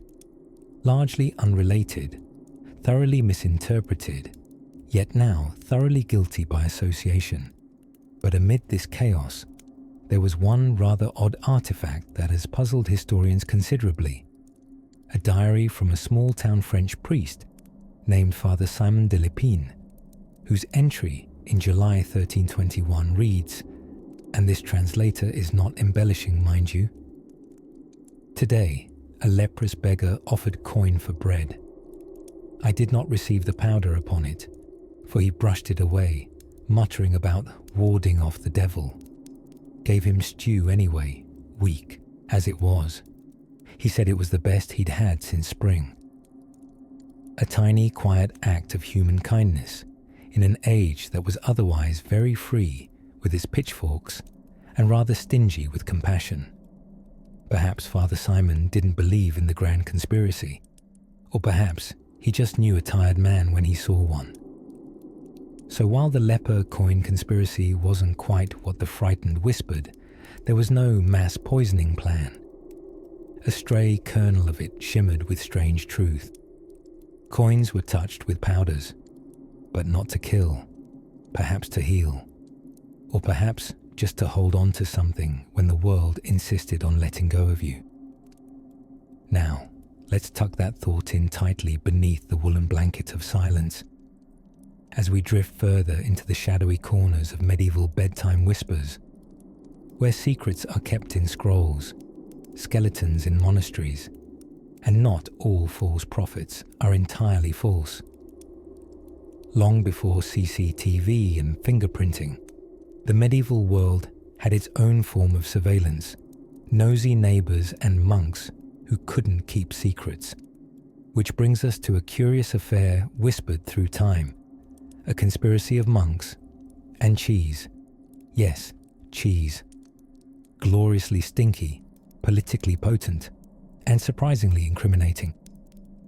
Let's float down to the Abbey of Leon, nestled in the gentle folds of northern France around the year 1244.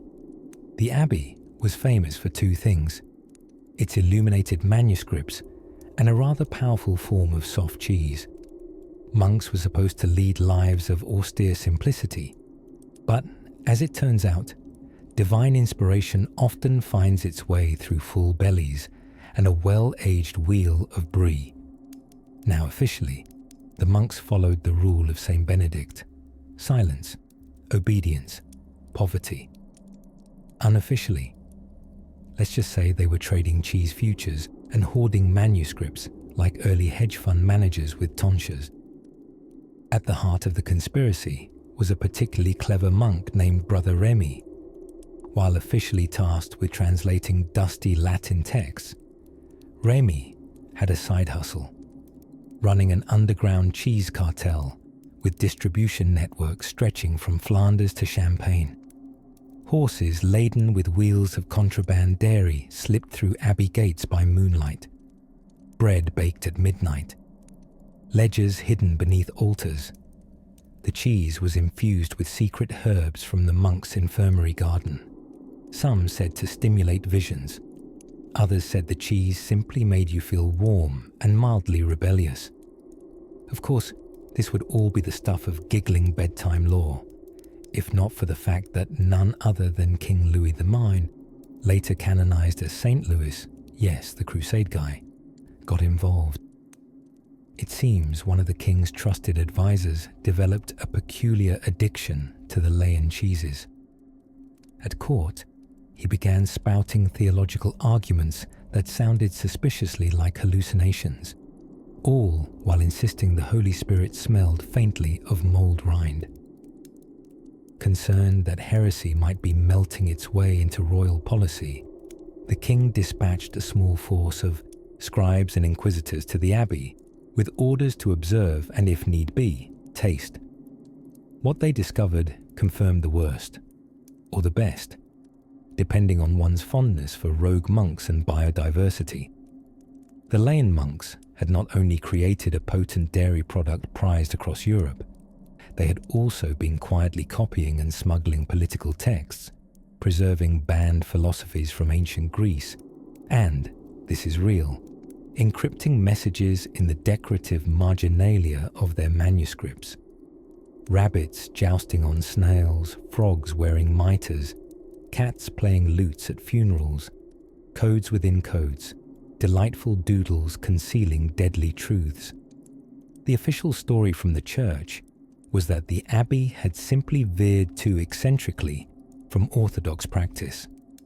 Brother Remy was reassigned to a remote hermitage where, according to certain kitchen records mysteriously smudged with ash and goat hairs, he invented a cheese so fragrant it was banned from transport on public roads. But local legend laughed last. Modern historians digging through footnotes and mildew-stained charters now believe that Brother Remy and his monastic brethren were part of a greater intellectual network, an early resistance of scribes and scholars who quietly subverted religious censorship with brie, basil, and satire. Their conspiracy: to preserve pagan philosophy, medical knowledge, and critical thought while pretending to merely churn butter. You'll be relieved to know that some of their encoded texts survived. A 13th century copy of Aristotle's Nicomachean Ethics, once thought lost, turned up tucked behind a particularly pungent wheel of cheese in an abandoned wine cellar beneath the abbey ruins. And yes, it still smelled faintly of time and revolution. Sleepy historians now walk those halls with lamb's wool socks and notebooks, wondering if their next discovery is hidden not in plain sight, but in the pantry. So next time you see a wedge of French cheese with a suspiciously ecclesiastical name, Saint Alberic, Bishop of Brie, or Pont-l'Évêque, just remember, it's not just cheese. It might just be ancient wisdom, in edible disguise, and with that delightful crumble of dairy rebellion settling on your tongue, we drift onward.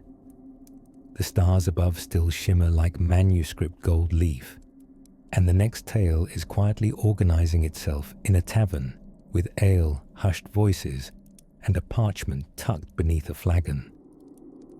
In the year 1318, some rather serious whispers began to swirl through the goat-scented alleyways and ale halls of Europe. The whispers said that the Pope had a secret trial chamber. Not a trial of secrets, mind you, a trial for secrets, where he judged which truths the world must never know. These whispers echoed off cathedral walls and spiraled up tapestries woven with saints and suspiciously judgmental-looking lambs. People said the church kept hidden scrolls that spoke of stars not yet named, lands not yet charted, and, most tantalizingly, that the moon was not glowing with divine light, but merely reflecting the sun like a lazy torchbearer at heaven's dimmest banquet. Now, before we light the medieval gossip lantern, let's acknowledge that the Catholic Church did indeed wield vast power, and perhaps an over-enthusiastic fondness for papal bulls, which were not livestock, but formal decrees. Think of them as divine office memos, generally saying things like, "Stop that heresy," or "This is totally how the calendar works now, everyone." But in this particular case, the conspiracy about a secret papal courtroom had the faint musk of truth. It turns out, tucked deep within the apostolic palace, not the fancy decorative bits, but in the back end where the floors creaked and even the rats wore tiny mitres, there was something called the Archivum Secretum Vaticanum, or Vatican Secret Archives. Now, despite sounding like the setting for an elaborate Dan Brown chase scene involving albino assassins and cryptic Latin puns, secretum in this context doesn't mean forbidden, it just means private. Like that drawer everyone has where receipts go to die and the spare pencil sharpener lives in exile.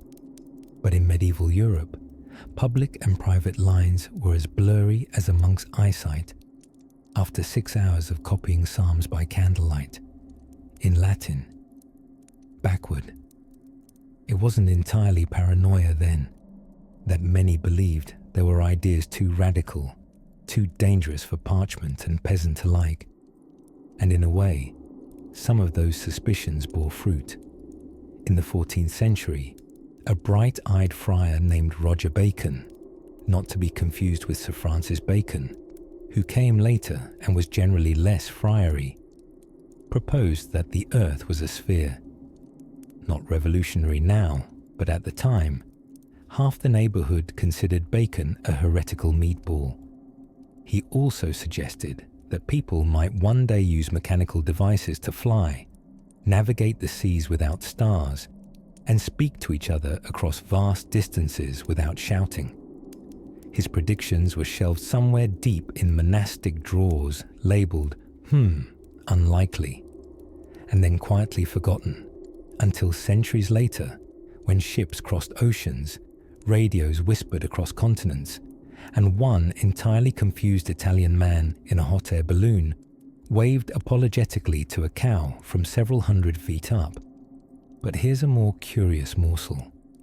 In the shadowy corners of medieval belief was the idea that certain noble orders were secretly guarding ancient knowledge from the East, wisdom from lost civilizations, or, dare we say, entire books banned by time itself.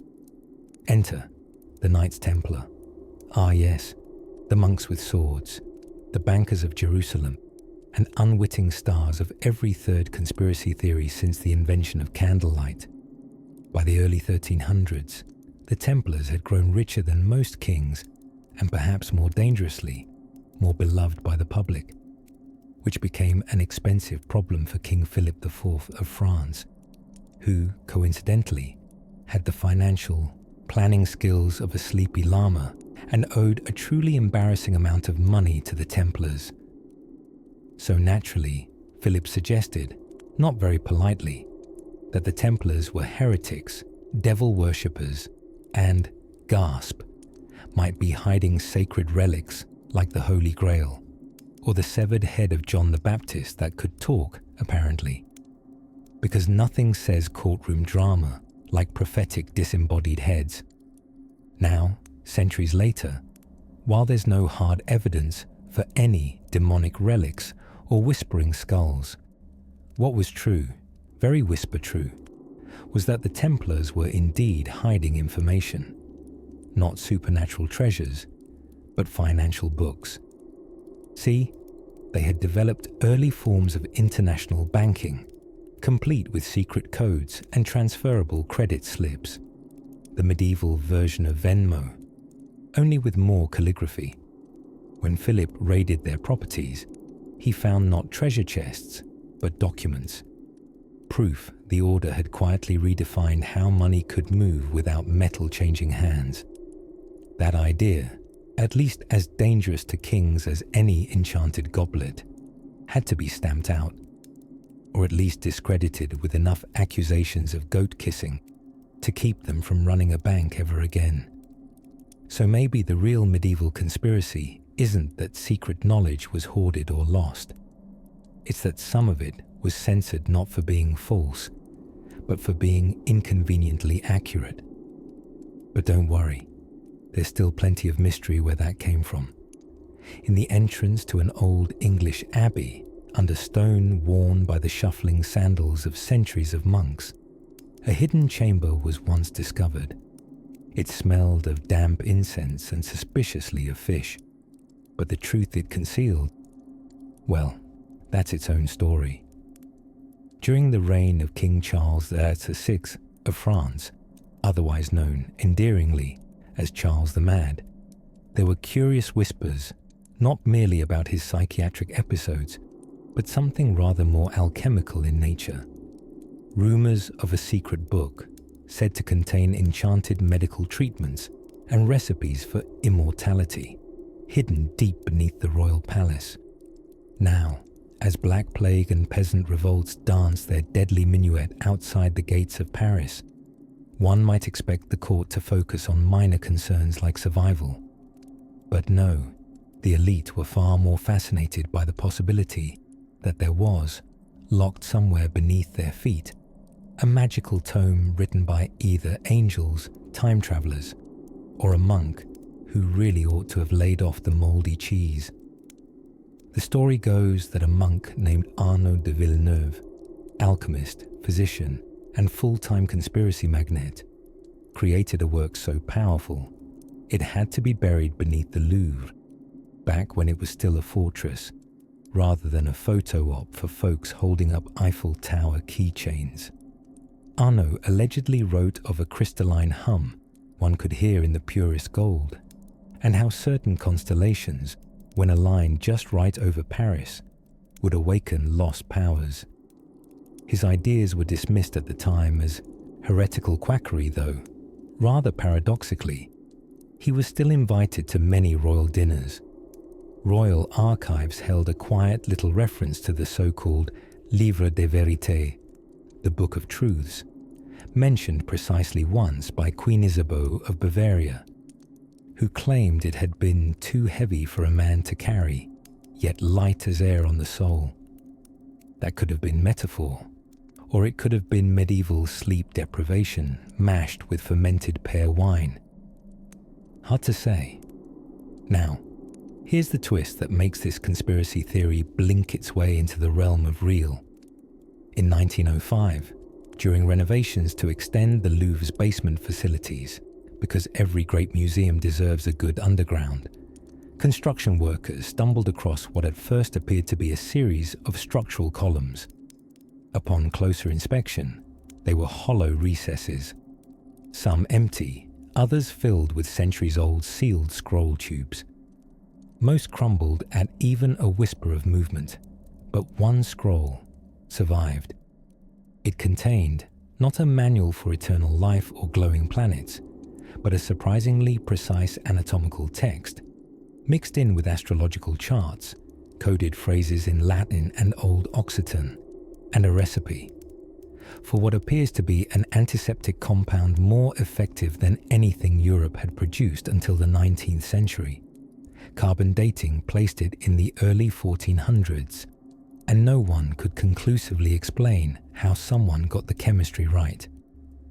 The Louvre, of course, said very little, publicly, but rumours of a sealed sub-chamber, still untouched, swirled around Parisian historians like powdered sugar on a croissant.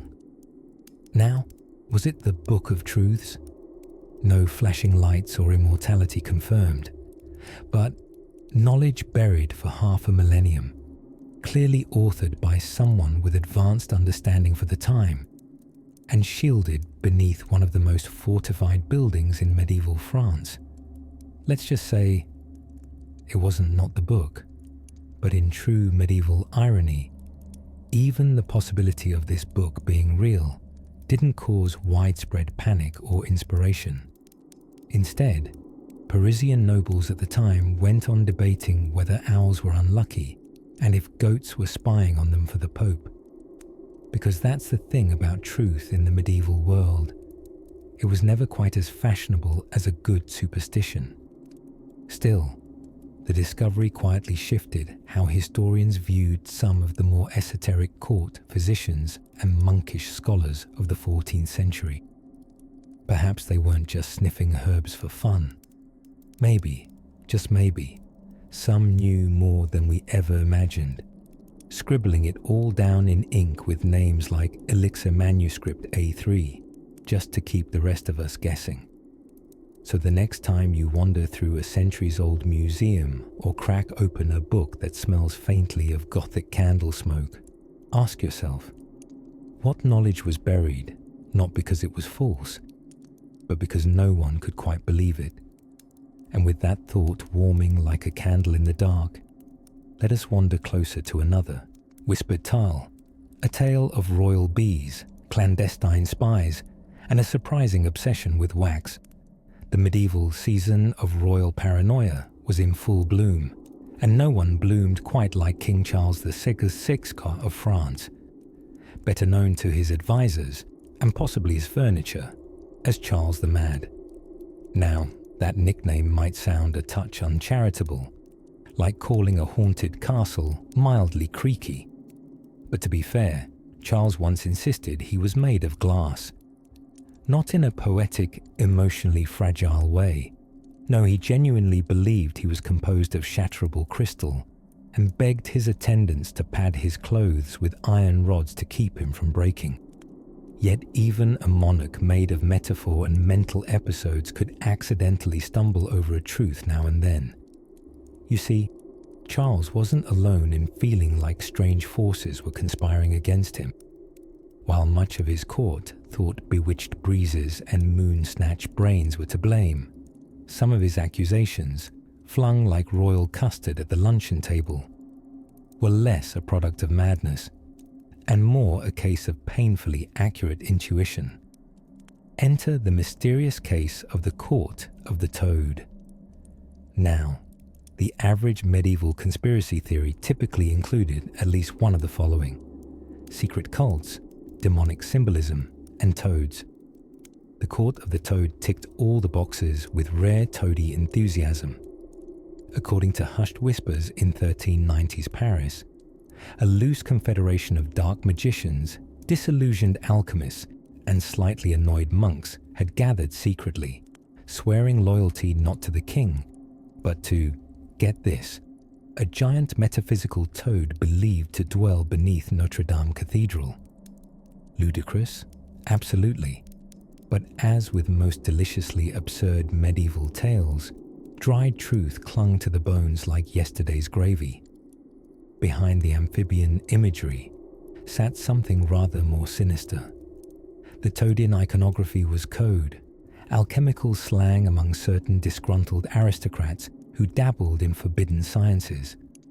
Toads were a symbol of transformation in alchemy, representing base matter, the stuff intended to become gold, or in their rebellious interpretation, the raw peasantry to become the new ruling class. By force. Beneath vaults and out-of-tune Gregorian chants, apothecaries and failed scribes passed parchments detailing movements, poisons, and heretical chants, not to summon demons, but to unseat a monarch. Charles, in one of his more lucid periods, snapped his fingers mid-banquet and reportedly declared, "They plot with beasts and bottles. There are frogs in the cathedral." Naturally, most laughed, but his bodyguard, a Breton fellow with one eyebrow and 2 ears for secrets, followed instructions anyway. What followed was one of the strangest border crossings between conspiracy and courtroom record. Tucked deep in the archives, so deep that even dust mites need a letter of recommendation to get in, you will find testimony from a rather nervous man named Arnaud de Saint-Foy, ex-alchemist, part-time cleric, full-time coward. Under just a whisper of torture, he confessed to meetings beneath the cathedral's foundations, where scrolls were exchanged and mutterings in Latin were made not to summon frogs, but to smuggle messages and plan disruptions. You see, the toad was code for a charismatic noble with designs on the throne, a cousin of the king's, of course, because medieval France was less a family tree and more a family bramble patch. The brewing unrest was real, and the king's mid-banquet accusations, madness or not, had outed it. Several arrests were made. That cousin died suddenly and peacefully, which in medieval political speak meant he stopped breathing near someone with a knife, and the alchemists scurried back into their alembics, their dreams of revolutionary frogdom squashed, pun most soothingly intended. But Charles, poor Charles, didn't get credit for sniffing out the plot. Instead, history remembered his glass bones, his episodes of shouting at door hinges, and that time he forgot his queen's name and simply called her that velvet person. Still, beneath the madness, behind the toads, and somewhere under a cathedral, was a truth sharpened on court gossip and whispered through monasteries like a particularly heretical draught. As the candles flicker lower and royal conspiracies shift in the breeze like tapestries too highly starched, we venture next into an even stranger tale, where monks and mushrooms may share more than just a fondness for dim lighting. In the hush of twilight Europe, where the only things louder than a night snoring were the mutterings of tavern patrons who hadn't paid their ale tab, medieval rumour often danced along the candle-lit rafters, curling with the smoke and eavesdropping on the fears of the time. One of these whispers moseyed its way into every proper market square worth its mud. The claim that someone somewhere was quietly counterfeiting reality itself. Let us direct our lantern toward an especially cozy little slice of controversy, the so-called false chart of donation, better known as the donation of Constantine. Picture it, an ancient parchment that supposedly proved something very convenient, namely that the Emperor Constantine, back in the wholesome 4th century, had gifted immense swaths of the Roman Empire, and Italy, Rome, and all its attendant sparkle, to the Pope. An astonishingly generous move for a man best known for legalizing Christianity and inventing dramatic capes. This loan document transformed the office of the Pope from guy with a hat who guides souls to guy with a hat who owns half of Europe. Medieval monarchs were, understandably, a touch skeptical, but the Church swore it was legitimate, and most people decided not to argue with the folks who held the keys to both heaven and excommunication. Still, something didn't sit right with some scholars. The ones who noticed awkward Latin where smooth imperial phrasing should have been, or technological inconsistencies, like the ones where the donation valiantly cited terms that didn't actually exist until centuries later. That's a bit like George Washington tweeting during the Revolutionary War. But in those days, calling a church forgery a forgery was a bit like trying to whisper in the middle of a cathedral choir. You wouldn't be heard, and you might catch a heresy charge on the way out. Enter Lorenzo Valla in the 15th century, a man with quills sharper than most swords and a temperament that could be best described as annoyingly correct. Valla, nestled ever so politely within the cusp of the Renaissance, decided to examine this sacred scroll not with reverence, but with grammar. He concluded, with the academic equivalent of a smirk, that the donation was about as authentic as a holy relic purchased off the back of a cart outside Canterbury. Perhaps most amusing of all, Valla didn't simply present his findings. He roasted the document with the snide glee of a man penning history's first literary takedown. He declared that whoever had composed the donation was not merely ignorant of Latin, but was a complete and hopeless blunderer, which, to mistranslate gently, is Renaissance speak for. This was written by a medieval raccoon with a feather pen. Of course, his work wasn't exactly pinned to the church gates with applause and confetti. His writings quietly simmered for decades before really simmering over. But the seed was planted, and it would eventually grow into a more skeptical, analytical approach to history that reminded everyone what books were for. Not just copying, but questioning. Still, the donation had already done its damage. Centuries of papal authority had been cemented in part by this crafty scroll. Monarchs had flexed or bent knees accordingly, and peasants generally had remained entirely uninformed about all of this, focused instead on the critical matter of whether the turnips were going to sprout this season. An elaborate forged document passed off as divine political will.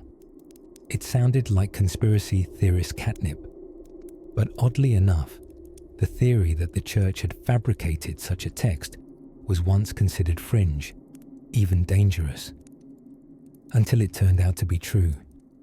A real, honest-to-goodness forgery at the heart of 1,000 years of power. And yet, the morning after Valla's revelation, chickens still clucked contentedly in their coops.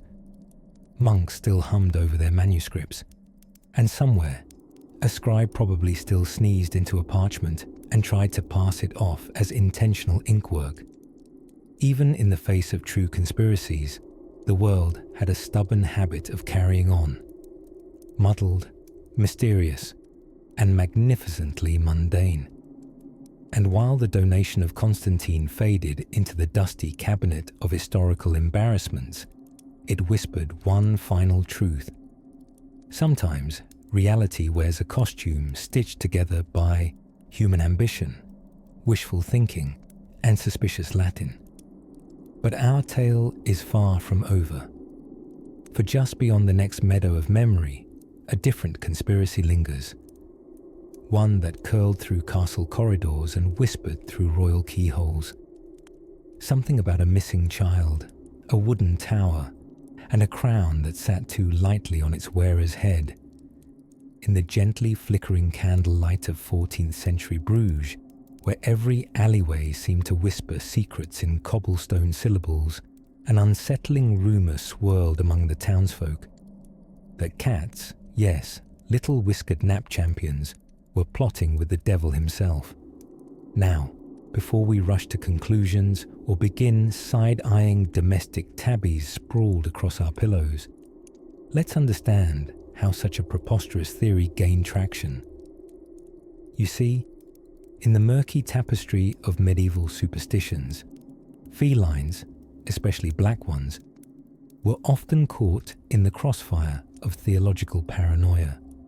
Their uncanny independence, nocturnal habits, and unnerving habit of making eye contact while knocking things off tables made them suspect.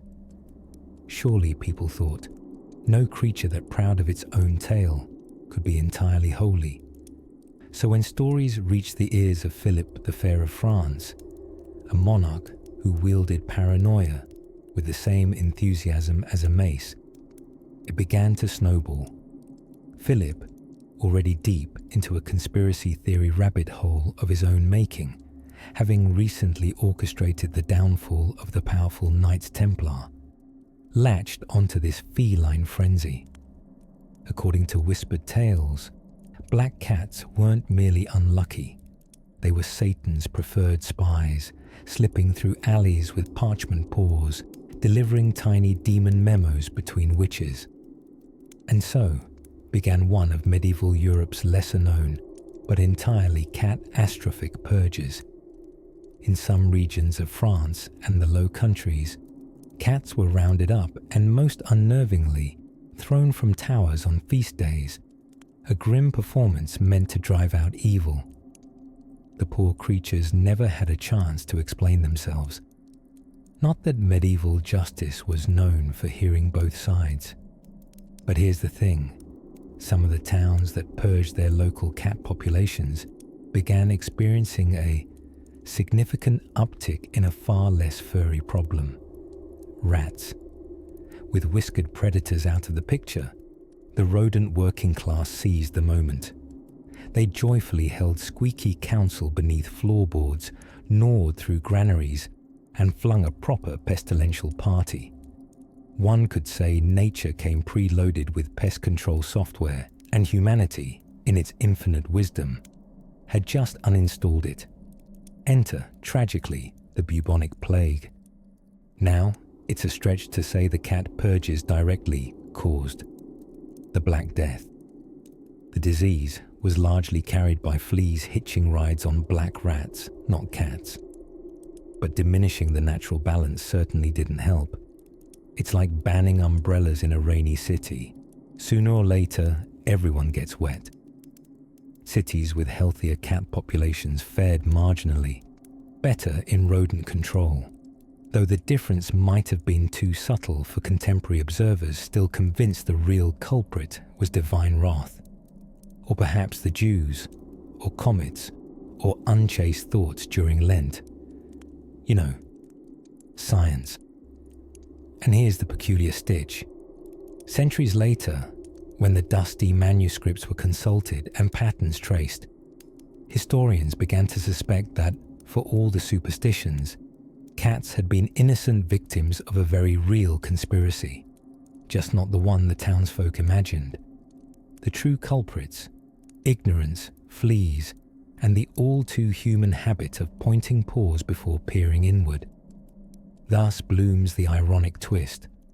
A medieval conspiracy that cats were in league with the devil led to their near eradication, which may have allowed a tiny, invisible army of plague-bearing parasites to thrive unchecked. In this grim equation, the devil didn't come with horns, but with 6 legs and an appetite for blood. Of course, modern cats, having read none of these dusty parchments and interested only in the timely arrival of dinner, remain unbothered. Their plotting these days rarely extends beyond knocking over flower pots and sitting on precisely the book you were trying to read. Still, the tale lingers in the folds of folktales and city archives, a whisper of a time when humanity's overactive imaginations and underactive hygiene combined disastrously. As the candles of Bruges burn low and the city returns to sleep, one can almost hear the scamper of paws across roof tiles, not in sinister conspiracy, but in moonlit grace. The cats, it seems, have always watched us. We just rarely stop to imagine what they might be thinking. And speaking of watching from the shadows, a rather more organized, or perhaps delightfully incompetent, network of medieval spies was about to come into view. As twilight settled over the crooked rooftops of medieval Europe, it wasn't just breadcrumbs and black cats that kept people up at night. No. For the truly paranoid, and who wasn't a little paranoid in a world where your neighbor thought a sneeze might be demonic possession, there was something far more sinister afoot. Secret societies. Yes, dear listener, before Reddit threads and clickbait thumbnails, there were whispers in candlelit taverns about hidden orders pulling strings like marionettes behind the velvet curtain of Christendom. Let us tiptoe into the curious case of the Knights Templar. Ah, the Templars, those enigmatic white-cloaked knights with red crosses, who started off as humble protectors of pilgrims and ended up with a real estate portfolio that would make modern realtors weep with envy. By the late 13th century, they owned castles, vineyards, ships, and vaults, thick enough to echo with the pensive clinking of gold. People started asking awkwardly specific questions, like, how exactly did a few knightly monks sworn to poverty suddenly start acting like medieval Goldman Sachs? To be fair, if your job description includes both fighting Saracens and inventing banking, someone's going to raise an eyebrow. Rumours swirled that they worshipped a mysterious bearded head called Baphomet, that their initiation rites involve spitting on the cross and kissing questionable anatomy, and that they had rediscovered ancient secrets beneath the ruins of the Temple of Solomon in Jerusalem. Were they storing cups, perhaps holy, or scrolls so profound they could upend all of Christendom, or just a really good hummus recipe? The truth, naturally, was locked tighter than a reliquary. Now, to be perfectly honest, medieval accusations were about as accurate as a court jester with a crossbow. But then came the part that makes historians squint and mutter in Latin. On Friday the 13th of October in 1307, the Templars were arrested all across France in a suspiciously coordinated move spearheaded by King Philip IV. A king, mind you, who owed the Templars an uncomfortable amount of money. The charges? Heresy, idolatry, financial fraud. The real reason? Let's just say following the money worked back then too. And here's where the conspiracy theory turns unexpectedly warm. Because as it turns out, the Templars had indeed pioneered the medieval version of international banking, letting wealthy nobles and pilgrims deposit money in, say, London and withdraw it in Jerusalem. Like a medieval ATM, but with more Latin and fewer machines. This network allowed them to influence politics, trade routes, and probably the seating charts at very important feasts. When the French crown realized it couldn't out-earn them, it simply tried to erase them. So yes, the conspiracy theory that the Templars were powerful shadow players. Not entirely false. Were they hoarding ancient secrets? That part still shrouded in spicy speculation, though no actual bearded heads have been unearthed so far. But their fall wasn't the result of secret sins. It was, as many things in history are, the consequence of one man owing another rather a lot of money and not wanting to pay it back. This masterfully orchestrated downfall is why we still associate Friday the 13th with ominous misfortune. That's right, not just a date for forgetting dentist appointments, but the ghostly echo of mass arrests and disgraced banking nights. What happened to the remaining Templars, you ask? Now there's the soft shadow of a riddle. Some say they fled to Portugal and Scotland, quietly merging into new orders. Some talk of a secret fleet setting sail under cover of night. Others believe their vast treasure still sleeps beneath ancient chapels, which, if you've ever tried to dig under a medieval church, mostly turns up bones, buttons, and occasionally a bishop who forgot he was buried there. One cannot help but smile at how a narrative of monstrous heresy and arcane knowledge slowly softened over the centuries into one of hidden wisdom and intriguing legacy. The villains of one age become the underdogs of the next. That, my dear dreamer, is perhaps the coziest conspiracy of all. Time itself reshuffling the deck, passing out the cards again, and changing the rules while no one's looking. Now close your eyes and imagine one last torch-lit corridor echoing with ancient footfalls just ahead. There is still one more thread in this tapestry of truths, tangled legends, and sleepy riddles. And so, we drift now to the final flickering candle of our medieval tale, the last warm page before slumber claims it all. Let us pause our armoured stride through time in the cool hush of the 14th century, where shadows stretch long against stone walls and even longer in parchment margins. The peasants have gone quiet, the knights rest their rusted joints, and somewhere surely a monk is sneezing after too much illumination dust. Our story, however, refuses to sleep before revealing the last curious conspiracy, which strangely enough turned out to be perfectly and sleepily true. It concerns a small whispering sect of scribes in what is now the Czech Republic. These peculiar souls, living in the scriptorium of the Sedlec Abbey, held a belief that has been dismissed by scholars, rolled eyes at by bishops, and called frankly mad by the baker's wife. The scribes believed, brace yourself delicately, that buried bones could write messages. Yes, in hushed tones over bowls of unbuttered gruel, they shared tales of femurs etching words in the dust, skulls whispering verses, and entire skeletons revealing sacred truths to those who knew how to listen, or at least how to eavesdrop respectfully. Most dismissed them as suffering from what we now know was parchment madness, a perfectly reasonable diagnosis caused by inhaling too much ground-up celestial beetle, which unfortunately was used in medieval red ink. But centuries later, oddly, they weren't entirely wrong.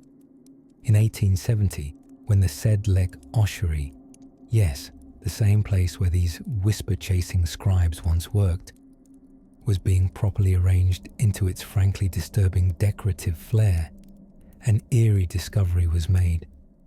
Among the thousands of artistically stacked bones, nothing screams both pious and peculiar, quite like a chandelier made of pelvises. Restorers stumbled upon a coded inscription. An entire limb, the humerus to be exact, had deep notches along its length. Not decorative, not accidental. It was a cipher, a literal bone message. When translated with painstaking effort and a fair amount of tea, the message read simply, "God sees all, even what the bishop hides." Well, that sent a few chairs scooting backwards. It correlated suspiciously with records of a bishop in the 1300s who'd hidden considerable abbey funds in the guise of ordering replacement hymnals that, incidentally, never arrived, though there was a suspicious new fresco in his chambers, allegedly imported from Florence. Did the scribes know the truth then? Did someone embed this bony memo as ecclesiastical whistleblowing? Perhaps. Or perhaps it was the ultimate passive-aggressive post-mortem prank. What is true is this: messages carved into bones, hidden in plain tombs, forgotten by time and remembered only in footnotes of lunatic scribes, did exist, and they told the truth. It wasn't the only time the quietly mad had been right all along. There was the hay cart heresy, where farmers across Albion began to suspect that a particular kind of hay wain, a wooden two-wheeled cart, was cursed. Horses died, wheels broke at crossroads, and one unlucky man fell asleep under his and woke up without a beard, though it later turned out a goose was to blame. Dismissed as superstition, until of course a 1993 archaeological dig uncovered a stash of broken carts buried hastily in a field, and all had been sabotaged at the axle with crude iron wedges. Bandits, it turned out, using the guise of a curse to scare folk from transporting their goods along that stretch of road. The truth, like a good bedtime story, has layers. But now, dear listener, the castle gates creak closed behind us. The torches have dwindled, and even the serfs in your dreams are curling into smoky straw beds. Let the revelations rest. The bones may whisper, but they do it slowly, and only when you're quiet enough to hear. And maybe, on some drowsy night not far ahead, another secret will spill softly from the cracked lips of the past. A tale not quite history, not quite myth, but perfectly boring in its own magical way. For now, though, draw your cloak close. Let the crows keep their watch. Sleep well, clever dreamer. Sleep well.